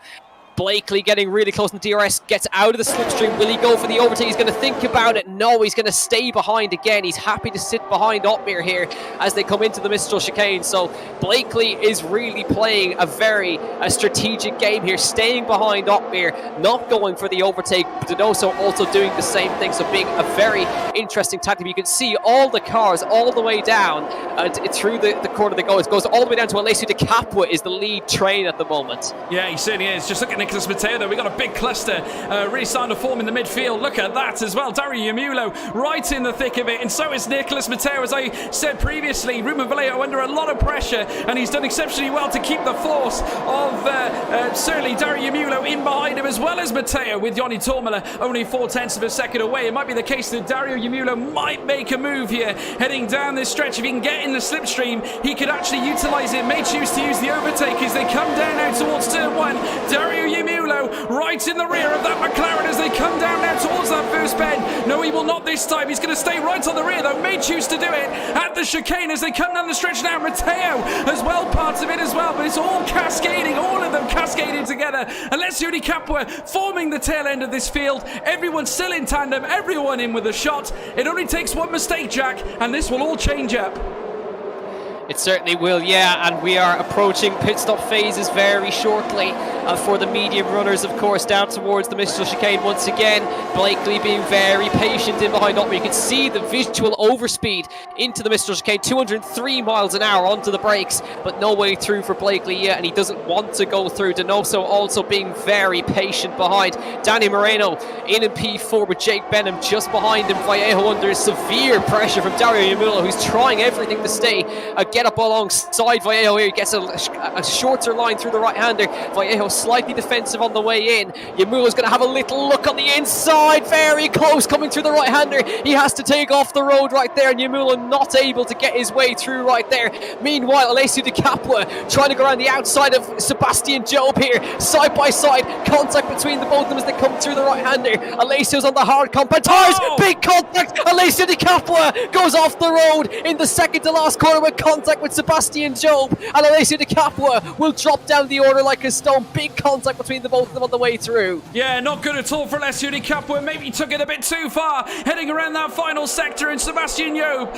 bravely trying to fight off Alessio Di Capua, but it wasn't quite enough. But certainly never nice to see contact like that, but I have to say, that's racing, folks. That's what we've come to expect, certainly when those at the very top want to give it their all, and naturally coming together, certainly at a track like Paul Ricard, where you've got such big runoffs, it can be so easy to cut over the curbs, and that's where you lose the traction and you go for a spin. As we're now watching Dario Yamulo now heading down the straight, still very much in behind Ruben Vallejo. Ahead of them, Jake Benham clocking the moves of Danny Moreno as well. Donoso and Blakely hovering all over behind Jarno Opmeer, as you can now see them coming out of the chicane now, heading down the stretch of the second half of the Mistral Straight. Opmeer still leads with Blakely just in behind. Donoso is still clocking as well. Just look at him round in this next right at turn 10. It's Mercedes, Aston Martin, Alpine, 3 different constructors at the very top, with another Mercedes hot in their tail in behind. Still they rush around this circuit of Paul Ricard all in tandem.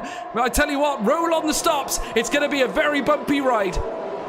certainly is. Donoso's really nibbling away at the rear of Lucas Blakely at the moment as they come round into the last two corners again. Still nobody diving for the pit lane just yet. Well, actually, right as I say it, Jake Benham and Ruben Vallejo dive for the pit lane.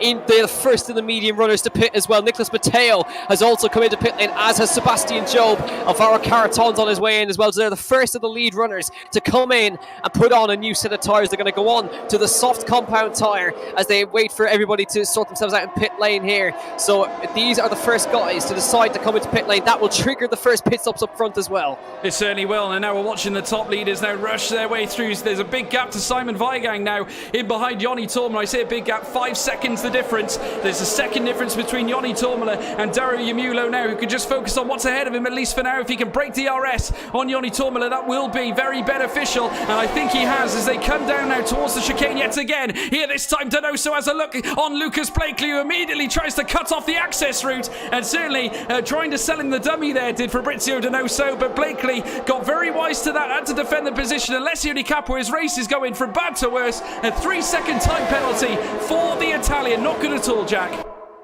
No, it's really not. And these guys are getting really close. Here comes Blakely on the inside. Tries to take the lead from Jarno Watmere. Up the inside. Clean overtake for Jarno Watmere. Sebastian Job is out of the session. Lucas Blakely retakes the lead of the French Grand Prix with a great overtake up the inside as they come now towards the last two corners. Fantastic overtake from the Scotsman on the inside. And I think there's a pit stop coming here in just a few moments time. Blakely dives to the pit lane. I think that was what was coming. Donoso follows him. Jarno stays out. Yes, he certainly does. And it's exactly what I said earlier. The driver's value certainly being in front, heading into the pit lane. And look at that, Donoso is there in mind. Blakely as well, with Moreno coming into the pits. Jarno Watmere is going to box the next lap. Blakely with a set of softs now to continue the race and end the race on them as well. He's going to be quick towards the end. A good stop by the Aston Martin with still Danny Moreno in behind. I think they traded places in the pit stop, Jack. Moreno ahead of Fabrizio Donoso. Incredible stuff.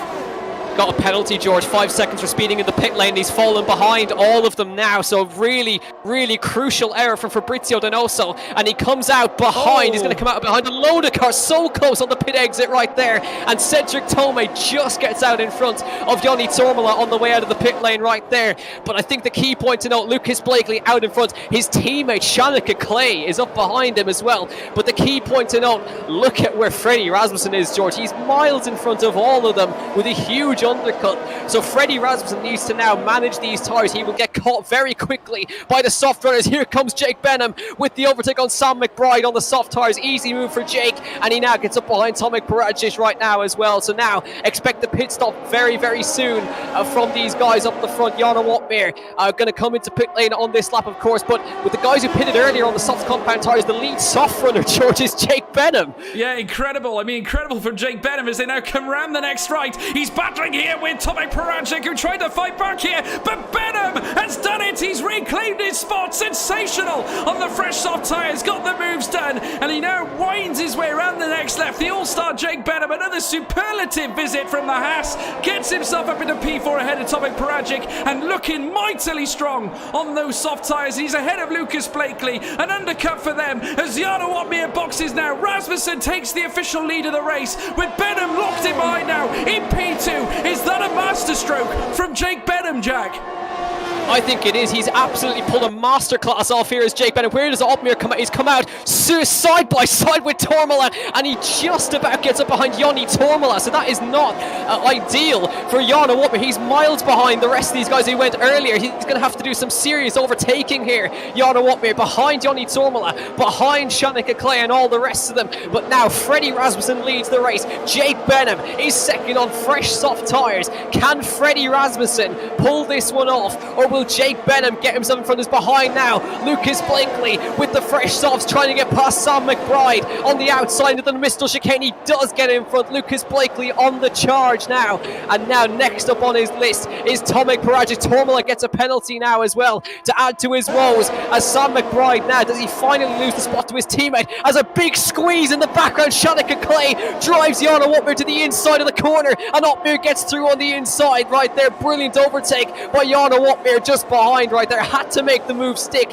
as Vallejo gets in front of Sam McBride at the same time. But we're about to begin lap 20 of 27. Jake Benham is now at the head of the field of the soft runners, but Freddie Rasmussen is your net race leader right now. Yeah, look at Donoso also making moves on Shanaka Clay. They're going wheel to wheel now around the next left, heading around turn 14, around the final corner. He's got the angle, he's got the corner. Donoso, the Chilean, has done it. In behind now as well, Yoni Tormala trying to challenge that man Shanaka Clay. Wheel to wheel into turn 1. Shanaka Clay's been at the real depths of it here. In they go, into turn 1. Yoni Tormala has done it on the soft tyres. Brilliant manoeuvring. In behind as well, Dario Yamulo in his first visit this season in the Alpine. Brilliant move. Gets himself ahead as well. Shanaka Clay currently suffering on those medium tyres right now. The new softs are running quick, and certainly now towards the end of this race, it's like I said, Jack, one stop is all it took, and they're all going off here. And now Blakely's making moves on Tomek Paragic. Yeah, and you can see Moreno's following him through with a mirror. In the background, he gets in front of Vallejo, and Lucas Blakely moves up to P3. Next up is Jake Benham on his list, so Blakely is absolutely flying. And now this is the man he absolutely has got to get in front of it, as we see now. The other Mercedes moves past Sam McBride, up the inside. Jarno Watmir, another place gained, gets in front of McBride. His next target is Nicholas Matteo in the Ferrari, right in front of him. The gap between the top runners at the moment, 4.1 seconds. Blakely needs to get a move on here. They of course have got the pace in the cars. They're gaining about 0.4 of a second a lap. Rasmussen is clinging on for dear life. Could have been a masterclass strategy call from Freddie Rasmussen, but there's still plenty of time left. 4 seconds the deficit, and now Jake Benham under some severe pressure from Lucas Blakely behind. He certainly is. Just look at him. Lucas Blakely, the Scotsman, dives down the inside immediately of Jake Benham. Not sure what happened there, but Blakely's done it. Blakely's done it. Around turn 1, that could be key in this race. Needed to get past Jake Benham to close the gap on Freddie Rasmussen, and he's done it exceptionally well. Benham was in the fight, potentially for the lead, but Jake Benham has lost out to Lucas Blakely, who can now challenge, already knocking off 0.2 of a second off Freddie Rasmussen's deficit. It's all hotting up here, folks. 6 laps left. It's going to be a hellacious ride, and look at this. Danny Moreno in behind Jake Benham himself. He's got to get it done. Inside line at the end of the chicane. Wheel to wheel tapping, but Benham holds on. Benham holds on. Jarno Watmir gets through, and Nicholas Matteo as well on the inside line. So Jarno P7 right now. Moreno not able to make the move just yet. He's sticking in behind Jake Benham for now. Jake is sticking to the rear of Lucas Blakely as well. If these guys fight too hard, they won't catch him. Moreno with a massive run up the inside of the right-hander, gets up the inside with a superb move up the inside. Benham is not having any of it though. Hangs it round the outside, but Danny Moreno gets through on the outside line on the exit of the corner. He moves to P3. Now he can chase with Lucas Blakely to try and get after Freddie Rasmussen, but that was superb driving from Danny Moreno. Yeah, Mercedes still not having it as easy as what they had last season, folks. This is it now. This is it. Lucas Blakely now in with 3.6 seconds to find out Freddie Rasmussen. You can see the Dane taking turn 1 there. In comes the Aston Martin to take it himself, but look at Danny Moreno, the ever prosaic, the machine. Danny Moreno in behind that man Lucas Blakely. The Scotsman knows very well who's behind him. You can live in fear of the Black Arrow as they come around the next left-hander, coming round the next right very shortly as they exit out of that hellacious series of bends at turn 5 and 6. They got turn 7 next. DRS will open up for Danny Moreno. Will he get closer? Will he make an overtake? Penalty for Simon Weigang for multiple warnings as they come now down towards the next chicane. Still on top, Lucas Blakely in P2. Moreno having a look, trying to terrorise the Scot as they come through that next chicane, but Moreno so menacing, Jack. He is so menacing. It really is. I think these guys need to pick up the pace though, Jordan. I don't know if they're doing enough to catch up to Rasmussen at the moment. They need to really get their heads down and push on here to get after the Dane as they come around the right-hander now. They're moving the background. You can see behind Vallejo up the inside of Paragic on the soft tyres. And here comes Vallejo, the renewed Ruben Vallejo. And a brilliant overtake up the inside. He moves to P5. Brilliant job for the stand-in at McLaren. He's up to P5 and now has a real chance of maybe snatching a podium here tonight. as Otmir follows him through into P6. Yeah, he certainly does. The Flying Dutchman also taking 0 prisoners as things stand around the final corner. And still at this stage, it is Freddie Rasmussen on top, 12-lap old medium tyres. Lucas Blakely, though, eating away at the deficit. Danny Moreno also getting very close in behind the Scotsman. There he is now. Matteo and Paragic are battling it out, heading out of turn 1. Oh, they're being pushed out. Oh, no! No! Tommy Paragic ran for a spin in the hard tyres and not able to stay on the track after a collision with young Nicholas Matteo in the Ferrari. The prancing horse and that man in the Raging Bull came together, and it's cost Nicholas Matteo a little bit of time as well. He has lost it on Jarno Otmir. Jarno himself now right in the rear of Ruben Vallejo. Certainly doesn't ask any questions at all. He just does. He just does. And also Danny Moreno gets ahead of Lucas Blakely. Incredible laps of racing. Battles across the circuit, Jack. Sensational French Grand Prix. Yeah, brilliant job. Moreno knows he needs to get on with it now. He needs to get after Rasmussen. He wasn't happy, I don't think, with Blakely's pace. He feels he can go a bit quicker here. And Blakely, I wonder, will he try and fight him here? He's getting really close to his rear right now. Gap comes down to 2.9 seconds. Lap 24 of 27. They're just about, it's going to be so close at the end if they keep up the pace. But I think Danny now needs to get on with it here and try to get after him here.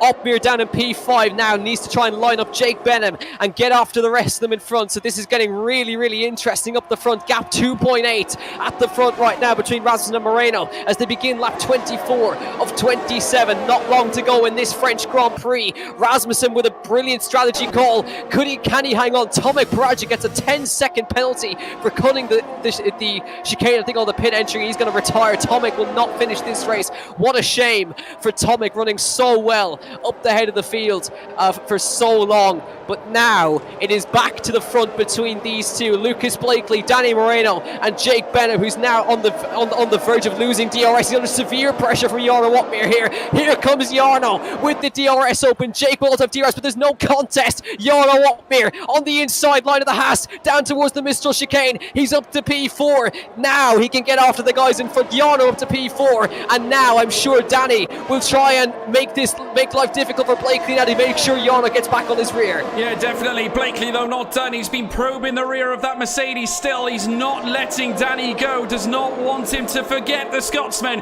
who has been so brilliant in PSGL and PCs and had a great race as well last week, claiming P4, even though he wanted more. Here comes Blakely now around the next left, still chasing Moreno. Rasmussen, the deficit now down by another 10th. They're getting closer and closer. 2.5 seconds. The difference now. We've only got 3 laps remaining in this incredible race. It's been nothing short of exquisite. I hope you're all enjoying it here at home. If you're not leaving a like and subscribe for this, I tell you what, I don't know what you will. Making their way down the stretch again. Lucas Blakely, 3/10 back. Moreno still in second place. Look at the Aston Martin right on the rear, nose to tail, heading through that first sector. It could all come to a head on the Mistral straight, Jack.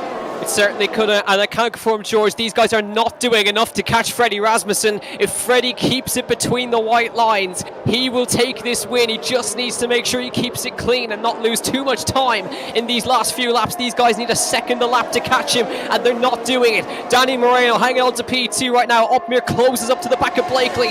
Blakely now on the attack on Danny Moreno. Can he get in front this time? He's not going to. He's going to be patient, get right behind him, and not go for the overtake. But now Blakely in a very dangerous place. This is where Barry was all the last season, in the Mercedes sandwich, George. He was indeed. Blakely, remember the comments he made, the terrorising Mercedes pairing of Danny Moreno and one Jarno Otmir, of course, F1 Esports World Champion, PSGL PC World Champion. He's right in behind, several times League Racing Champion. Lucas Blakely, though, a hard taskmaster in behind Jarno Otmir. The Flying Dutchman knows what he's capable of, though. Round in the next left, all 3 of these guys probing, trying to fight, trying to garner every possible result they can get, maximising their points opportunities, coming around the final corner here on this lap. Their lap 25 is about to start right now. Lucas Blakely right in between a Mercedes sandwich. DRS opens up, heading down towards turn 1. Will he make a move? Not this time. Yes, he does. Had to look down the inside, but Jarno might have a better exit. I tell you what, Blakely's in trouble here, Jack. Yeah, I think Rasmus has got this in the bag. The gap's gone up rather than down. So now it is swung in favour of Freddie Rasmussen. Now, Jarno Opmeer back to the battle for second right now. He's all over the rear of Blakely as they come around the right hand. And Moreno's built a 0.7 of a second lead. Surely now Blakely's in trouble here down the Mistral Straight. DRS will become active for Jarno Opmeer. Blakely defends the inside, back to the inside again. Can he get enough of a run to get up the inside of Blakely here? I don't know if he's going to quite have it. Blakely looks on Moreno, no way through just yet. Gets right up underneath the Aston Martin here. Superb battling between all of these guys, but Blakely is biding his time, it seems to me. Opmeer's biding his time, and he's trying to get up behind his teammate here, but there's no way through for these guys as they come round. Final lap coming up, George. It's getting really hot for second place. It certainly is. You cannot separate them right now. Danny Moreno going very wide though, a little bit, and it'll allow Blakely to maybe have a little look. He might have thought to dive and have a go, but no, he held back. He knew better for that one as they now come round the last stages of this sector. We can't take our eyes off this midfield battle. Blakely really trying to get the best out of his Aston Martin, but Jarno knows that he's got only one lap of magic left to really turn up the heat as they round the final corner. DRS opens up now. Jarno Opmeer right in the guise of the Scotsman Lucas Blakely as they ride now towards turn one. Jarno will not do it here, but they'll hightail through the next couple of bends down towards turn two now shortly. Certainly out of turn two into turn three. Jarno Opmeer will certainly look at the Mistral Straight as a very good opportunity. Look at him hitting those apexes. Sensational tussling between two of some of the greatest in esports. Coming around the next right-hander now. The Aston Martin, a coveted Mercedes engine in behind. The Mercedes itself challenging, trying to do everything it can to try and garner a podium place. Coming now into the next chicane now. Blakely owning up here on Danny Moreno. Coming into the... Oh my word! Oh my word! Blakely's lost it! He's lost it! And that's handed the podiums on a plate for Danny Moreno and Jarno Opmeer, Jack. Oh, a rare mistake from Lucas Blakely. He was way too hot into the chicane, spins it around and gifts the podium to Jarno Opmeer and Danny Moreno, who now fight it out for P2. The Mercs going at it behind as they now come through the last sector for the final time. What a superb ending to the French Grand Prix. Danny's not giving him any space, is he? They're fighting hard for P2, the two Mercs, but there's nothing they can do about the man up front. It's Jarno to the outside line of Moreno now. Superb battling between the Mercs. Danny drifts wide and Moreno goes down to the inside. Superb from the both of them, side by side of the line. Opmeer gets into second. Freddie Rasmussen wins the French Grand Prix. Superb from the Dane. Jarno second and Moreno is third. What a finish at France. But what a day of racing. Freddie Rasmussen wins the French Grand Prix with a superb strategy. And how about that between the Mercs? A 1/10 of a second across the line between Opmeer and Moreno. Ruben Vallejo with a superb drive. P4, Jake Benham in P5. And Lucas Blakely gets across the line in P6. He tried everything and couldn't do it. Spun it around and gets it across the line for P6. Yamulo, Clay, Caraton and Tormola. Wow, Freddie Rasmussen is back, George. They said that the medium tyre was the OP strategy. They said that Freddie Rasmussen was a sitting duck. He looked like he was an upside-down turtle in the first stint of the race, but he's done it a longer. He really did take those medium tyres right to the end. Freddie Rasmussen, what a strategy. What a show of absolute intelligence on a racetrack to claim that P1 ahead of two very imposing Mercedes cars. Jarno Opmeer, after that incredible, intoxicating, thrilling encounter with Danny Moreno battling it out for the top end of the podium places. Jarno with a P2 and Danny with a P3, but Freddie Rasmussen take a bow, a display like we've never seen before. Incredible from the Dane. You said he was washed last week, you people out there, but he's back. He's back with a vengeance. Welcome back, Freddie Rasmussen. I have to say, Jack, driver of the day, I mean, I'm not sure who you'd pin it on, but I can already see Shanaka Clay got points, but the winner, without question, Freddie Rasmussen for Red Bull. Jarno Opmeer in P2. Danny Moreno, P3. The machine managed to get himself on the podium alongside his teammate. Ruben Vallejo, P4. After that, Lucas Blakely spin, who managed to secure a valiant P6. Ruben Vallejo, P4. Benham, P5. What a drive from Jake Benham to get P5 here today. Lucas Blakely, as I said, P6. Yamulo, P7. Shanaka Clay, P8. P9. P9 for Alvaro Caraton, Yoni Tormala P10, Sam McBride P11, Domenico Leveche P12, Cedric Tomei P13, Denoso 14th, Vigang 15th, Matteo Di Capua Paragic. I cannot believe what we've seen, folks. Incredible bit of racing. I have to say, I'm sweating buckets. Jack, what a finale. Oh, wow. And I think, have you ever seen the Mercs race that hard before? But in the last lap, they gave it everything, and Danny just missed out by a 1/10 of a second across the line. That is superb. Not an inch given between the teammates there. Superb. But Freddie Rasmussen, he out-strategized them. Simple as. Brilliant call to come in and put on the medium tires. I wasn't sure it was the right call, but he did it.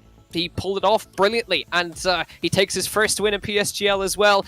And we say it every week, but Jarno Opmeer continues his 100% podium streak into next week. Yeah, absolutely brilliant. And I'm pleased to say that we have got Jarno Opmeer waiting for an interview in the commentary box, folks. And I have to say, what a race indeed. But Jarno, I have to say, a very different race to last year. It was a fight between yourself and your teammates. Obviously, very strange strategy from Freddie. None of us really expected those mediums to go as long as they did. Did you see that coming at all? Yeah, well, he was sticking with us on the softs when we expected them to drop off way more. So yeah, that was not ideal. And then, he just drove phenomenally on the mediums probably. While everyone else was stuck in traffic, doing undercuts and overcuts. It was one big mess, and he was just driving on his own to victory. So GG to him. Mega race. Probably gonna have a few more tough races this year with him. Not just in PSGL, but also F1 Esports. So gonna be interesting. Yeah, we're going to look forward to seeing that, naturally. But did the sort of everyone, like I'd say the majority of the grid were on medium tyres for that race. Did that take the shine off the strategy a little bit, do you think? Do you think that's what gave the softs maybe an added advantage? You know, because everyone seemed to box onto the medium, so it didn't seem like it was a unique strategy out there tonight. Yeah, I think so. I think especially because Freddie was just sticking with us then already at the beginning when the mediums were going to be faster. And then once he switched from old softs to very new mediums, he obviously was able to pull that gap. And with his raw pace, he just kept extending that while we were fighting each other. Yeah, absolutely. Well, I mean, nevertheless, I mean, you came to a very different, like I said before, different race to last year. This time, instead of you and Danny, you know, being a bit more diplomatic out on track, you fought to the very end. I mean, I've got to say, it was spectacular to watch. Just going through moments like that, is that the sort of stuff you're practicing, obviously away from the racing experience, yourself and Danny, sort of giving each other a few headaches when it comes to making moves and overtaking? Yeah, of course, if we're on different strategies or one has a bigger chance to win than the other, then we're gonna let one or the other pass or get the advantage. But now it was just last lap, just for position and no chance to win anymore. So we just went to the limit, and I think it was a pretty good battle. Not gonna lie. So very good battle. really enjoyed it. Yeah. Yeah, well, we certainly enjoyed it here in the chat as well. And obviously, looking ahead to the season, it certainly seems that Freddie has found his groove already this season. I mean, obviously, he had a disappointing race last year, and you alluded to the fact that you could be seeing him at the top and the higher echelons of esports once again. Can you really see it going, but you know, a big fight between the Red Bulls and the Mercedes this year? But Aston Martin look quick as well, don't they? Yeah, of course. PSGL is not exactly the right benchmark yet, I would say. Of course, a lot of fast drivers, but we don't know who is sandbagging, who is practicing, who is not practicing. So yeah, the only way to find out is when Event 4 final race is finished, and then we will really see where everyone is, basically. Yeah, well, as Jack alluded to just now, you've got that continues your streak of 100% podium records in PSGL. Is that a record you're proud of? Is that something you can see continuing going through the rest of the season? Yeah, of course it's important if you want to win the championship to get consistent podiums. Of course, take the wins when we can, but today, especially in the final 3 laps, myself, I realized I was not going to win anymore anyway. So just try to scrape a few points away, not take too many risks, just try to pick up P3, P4, P2, and take maximum points from there, basically. Of course, if I'm fighting for the win, I'm going to take big risk because it's a big point advantage, but Yeah, if you're P2 or P3, it's only 3 points, and if you crash, then you lose those 15 or 18 points. So that's not worth the risk. I feel like. Well, would you say that certainly given the fact that you didn't claim, it may not have been a personal victory, certainly in terms of a win, but certainly a victory for the team tonight? Yeah, again, a double podium. Unfortunately, another 1-2 like last year in the last season. But I started off last year in overall that first race. I think I finished P9 after the wrong strategy. So that's a much better start around front, at least. Yeah, absolutely. Well, I got to say, congratulations again. It was an incredible watch, yourself and Danny, towards the end. I really enjoyed it. So did Jack. I think the viewers at home did as well. They've all been going berserk in the live chat here. But Jarno, I want to congratulate you on another grandiose podium, and we're going to look forward to seeing you at the next one at Spa. Well done. Thank you. Thank you, George. Thank you. Thank you, Jarno. Thank you. I got to say, Jack, what a phenomenal race. I could just see we've got another guy in the waiting room here. I'm not sure whether that's one of the drivers. I'm not sure whether you can see the same guy as well. Yeah, I'm not sure. We won't I'm go not there. going to risk it. Yeah, let's not go there. Let's not go there. I tell you what, we'll just go back into sort of reviewing the race. But Jarno seemed very, I suppose, at that time a little bit, I suppose, resolved at the fact that he wasn't going to win out there tonight. But obviously, looking on the other side of things, it was a great day for Mercedes in the sense of the Constructors' Championship. Yeah, superb. And of course, for both of them, the Mercedes have not actually finished off the podium once so far this season. It's been a 1-2 in the first round, then a 2-3 in the second round, which is a huge amount of points. Of course, not a really good day for Aston Martin either. They were, it could have been Blakely on the podium, but how about that? That was he tried everything. Lucas went so late on the brakes, just locked up the rears, and we've seen so many drivers pushing the limits and losing that rear end, which has been, I think, a key point in these few rounds. It's just been really interesting to see them pushing the limits, and it seems now if you push the limit too far, the game bites you even harder. It certainly does, and I have to say it was great to see the abundance of different strategies on the track here tonight. Certainly, Rasmussen pulled off a masterclass that we weren't expecting. I have to say I was very dubious about the strategy he made, but it worked. It worked. It got him his win, and he's done exactly what he had in mind. Obviously, it was obviously something he had adopted heading into the race. It's a coveted plan that he obviously put together, so you can't knock him. That is intelligence on a racetrack, folks. Whether it's sim racing or real racing, it all counts.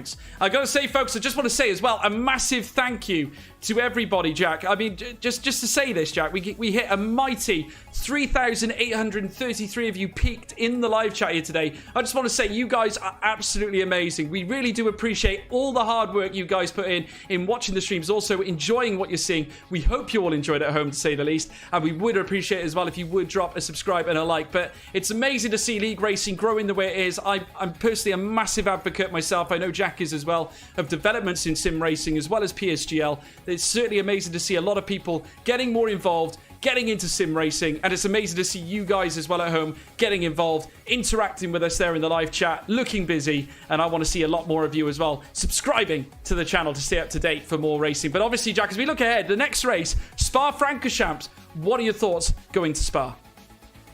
Well, Spa, it's just a superb circuit. It's my favourite circuit, and I'll put it out there right now. It's just a brilliant circuit. Expect plenty of overtakes there. And I think expect more of the same, really, with PSGL. This is what it's like every single week. And just to prove as well, I've just had a quick look. I don't know how this has happened in such a short space of time. We've just smashed 6K subscribers. Just smashed it completely. Yes! We came into the stream, just to point out, guys, we came into the stream on 5.6. It's at 6.1 at the end of the stream. That's superb. I mean, I think we're a bit overwhelmed with the support, and we are going to get another interview, George. Lucas Blakely's waiting in the waiting room. Oh, brilliant. Well, there we go. We're going to head over and get some thoughts from the man, Lucas Blakely, the Scotsman, of course, who really did give us a lot to cheer about heading into the race. Certainly a lot of battling from the Scotsman, as well as the Dutchman, the Spanish driver as well, of Danny Moreno. But Lucas obviously did not go the way you wanted to today. Unfortunately, that spin in the final lap, it just got so tetchy. It's those two pesky Mercedes drivers again, my man. Yeah, I just thought I'd hop in because I need to talk about something. Otherwise, I'm just gonna sit and have it stir in my mind. But I mean, I own it. It was on the very limit. I had to. I mean, I don't think a single person wouldn't have went for that gap. So I mean, the gap was there, but I just had nothing left, no grip. I could have done very few things differently, but at the end of the day, it was just very on the limit. Either that, or I crash into Danny. But first of all, I want to say GG to both, both the Mercedes and Freddie on the win. Freddie played his strategy well. The mediums were definitely like a better tyre for longer periods of time because they didn't overheat as much. The softs were good for a very short time and then they were gone. So GG to Freddie, played his strategy well. And yeah, the Mercedes, as you call them, they're very pesky, but yeah, it's fair play to them. I mean, I don't think a single team would do anything different. They just play their strengths so well, and I nearly had it at the end. I was really optimistic of the P2 result, but it's really painful, because I felt like that to see P6 is the result of how much effort I put into that race, like in that race, how much I gave it and how much I tried. We led so much of that race, and I don't know how we managed to put it in pole. What we did, and it was looking, good, but oh man, I gave it so much, and to come away with that result obviously stings a bit. But I can only be happy. It's just it really stings to lose it like that. But I own it. There's things I can obviously do better, but I don't regret doing it. I'd do the exact same thing again. So, yeah, it's we live and we learn. We move on. But yeah, I hope you guys enjoyed the race because my God, I was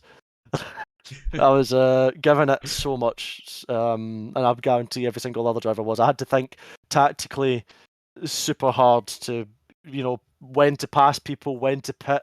The tyres were on the verge of exploding in the first stint, so it was, I had to try formidably hard to mentally stay sharp in that race, not to get penalties or not to throw it away as well. So yeah, it's lots of positives, and yeah, a result will come. We just need to be patient because I know the positives I can take is that's 2 races on the bounce. We've been right in the mix, and obviously the result isn't what I want, but there's no point in me hating myself for it. I own it. I could have done a few things a little bit better, not much, but these small things would have made the difference between me not spinning and it's always fine margins because everything was on the limit. The tyres were on the verge of meltdown. The temperatures were so high, as they really are around this track, and the wear was super high. So you know what? I can only hold my head high, man. Like I live and I learn. It's not what I want. I know I'm starting to waffle, but yeah, it's I can only take positives. Well, it's a live and learn situation. Obviously, everyone learns when they're out on a track, but nevertheless, even when you're at the top, such as yourself, even then you're learning every day of the week. But I have to say it was an incredible battle, to say the least. And like you say, you were right up in the mix as well. I don't think anyone fathomed that Freddie would be able to achieve that strategy. Myself and Jack, we weren't sure about it heading into the race. It looked very dubious to us. Certainly all those on the medium tyres you would have thought would have had the advantage. But nevertheless, though, I mean, you've got a reasonable record at this moment in time, reasonably consistent. You're up at the top end. Your qualifying pace is good. I did tip you, Lucas, to be truthful, because if you remember, I popped in one of your streams and you were trying to do the world record at Paul Ricard. So I thought you would have had so much practice around that track that you would have been just the man to tip for this race here tonight. Unfortunately, I was wrong on that occasion. No, it's all good, man. I mean, yeah, I mean, I don't really know what else to add. I mean, yeah, I mean, as for the Freddie strategy, it was well played from Freddie. Like, I can't fault him at all. Like, he played. I mean, I played the first stint the way I wanted to play it perfectly, and then Freddie played did the exact same thing. Like, he did exactly what he wanted to do as well. So he sat in the DRS when I was on the mediums, pulling him along a bit, and he was able to manage the softs, really not overheat them. And the thing, I mean, I don't know how it looks for the viewers, but what I don't know if people always understand is the temperature. It's not always down to if who's got the softest compound is going to win. France is very, very aggressive on tyre temperature. There's a lot of long sweeping corners where you load the car up incredibly hard, so it's very hard to not overheat the surface and the carcass of the tyre. So when you're on the softer compound, this is a bigger problem than when you're on the mediums. So when I was on the softs at the end, they were good for such a small time, but then after that, the temperatures just mean you can't close. And I knew quite early on I wasn't going to get Freddie. I knew when I seen the gap that with the mediums having just done the stint on them, that the mediums were very robust. They would be able to go a really long time, and even though the wear would be relatively high on the mediums, they wouldn't have the overheating issues, whereas I did. Or any of the soft runners did for that matter, sorry. So, yeah, it was quite early on I realised Freddie had got, done everything right, with his strategy, so full credit to him. That just shows why, Freddie's as good as he is, because he's able to, pull these sort of strategies off on the fly. So, fair play. We wouldn't have, in open air, I don't think the softs would have won the race, but with the DRS and Freddie being very, very intelligent, I can only, applaud him. So fair play to Freddie. And then the Mercedes were really smart. I mean, I tried to work with Jarno in the first stint, and I had to pass him right at because the problem is, as well, is with the F1 game, you can get held in the pit lane, and the Mercedes pit box is before the Aston Martin pit box. So I had to pass Jarno that very lap I pitted. Otherwise, if Jarno pitted, I was in massive trouble because I could have been held. I get held in the pit anyway, so it was kind of for no avail. But you've got to keep the mental sharpness all the way through that race. And I ended up picking up 2 warnings, which I thought was quite harsh, to be honest, when I watch it. When I watch it back, to be honest, because when I will, because it was very marginal. But trying to push and not get penalty that race was pretty tricky. I can't speak. Pretty tricky. So I suppose, I guess that's just a bit of insight to the race, but honestly, I really enjoyed it. I'm just, when you go 26 and a half laps where you drive so well, I feel, and then for it to end all in just a big spin like that, it's bittersweet. And it doesn't really, it doesn't feel just. I mean, it could have been a lot worse than P6. I mean, I could have been out the points. So I mean, I've got to count my lucky stars there. But yeah, we live and we learn. It's the way it is. All I can be is happy that I'm competitive. I'm surprised we managed to lead as much of that race. And I mean, I was really, really optimistic when we came out the pits and we were really, starting to cut our way through the traffic and stuff. But yeah, we're yet to get quite amazing. I mean, it's kind of weird to think after these 2 races, but we're yet to get a podium. But I'm not too, I don't know if the word would be sorrow for that. I'm not too I don't feel too bad about that, because I know if I keep doing what I'm doing, that sort of stuff can only come with time. So, I've got only positives to take from the first 2 league races and then the 2 social races. So. Yeah, it's just about keeping a positive sort of a positive spin on it, because it's not the end result, but I've got to think of how not just the end result might be one thing, but I've also got to think of how I got to that end result, and for 26 and a half of those laps, it was a very good effort, so I can only be happy. And it is embarrassing a bit, when you spin and probably in front of thousands and thousands of people and in front of all of your steam. But it's a lot harder than it looks. But that's just racing when you're on the limit. I don't regret it. And we move on to the next round at Belgium, which is going to be again an interesting race. Yeah, absolutely. And I'm sure, without a doubt, we'll see you at the very top again, Lucas. It was a great effort today. Just didn't quite end the way you wanted it. But there again, you've got to try and give it your all and give it, even if you're taking a risky move here and there. It's all for the betterment of success and more points for the team. But nevertheless, what a drive now, in qualifying and obviously during the race as well to lead when you did. So I'm sure we'll look forward to seeing it at Spa. And I'd like to congratulate you on a good, decent points finish despite the troubles. Well done, mate. Thank you very much, man. And again, GG to you guys in the com box. Can't wait to listen to it. And I guess I'll see you guys next week. You certainly will. We'll look forward to it, Lucas. Look forward to it, my friend. Brilliant. Jack, incredible.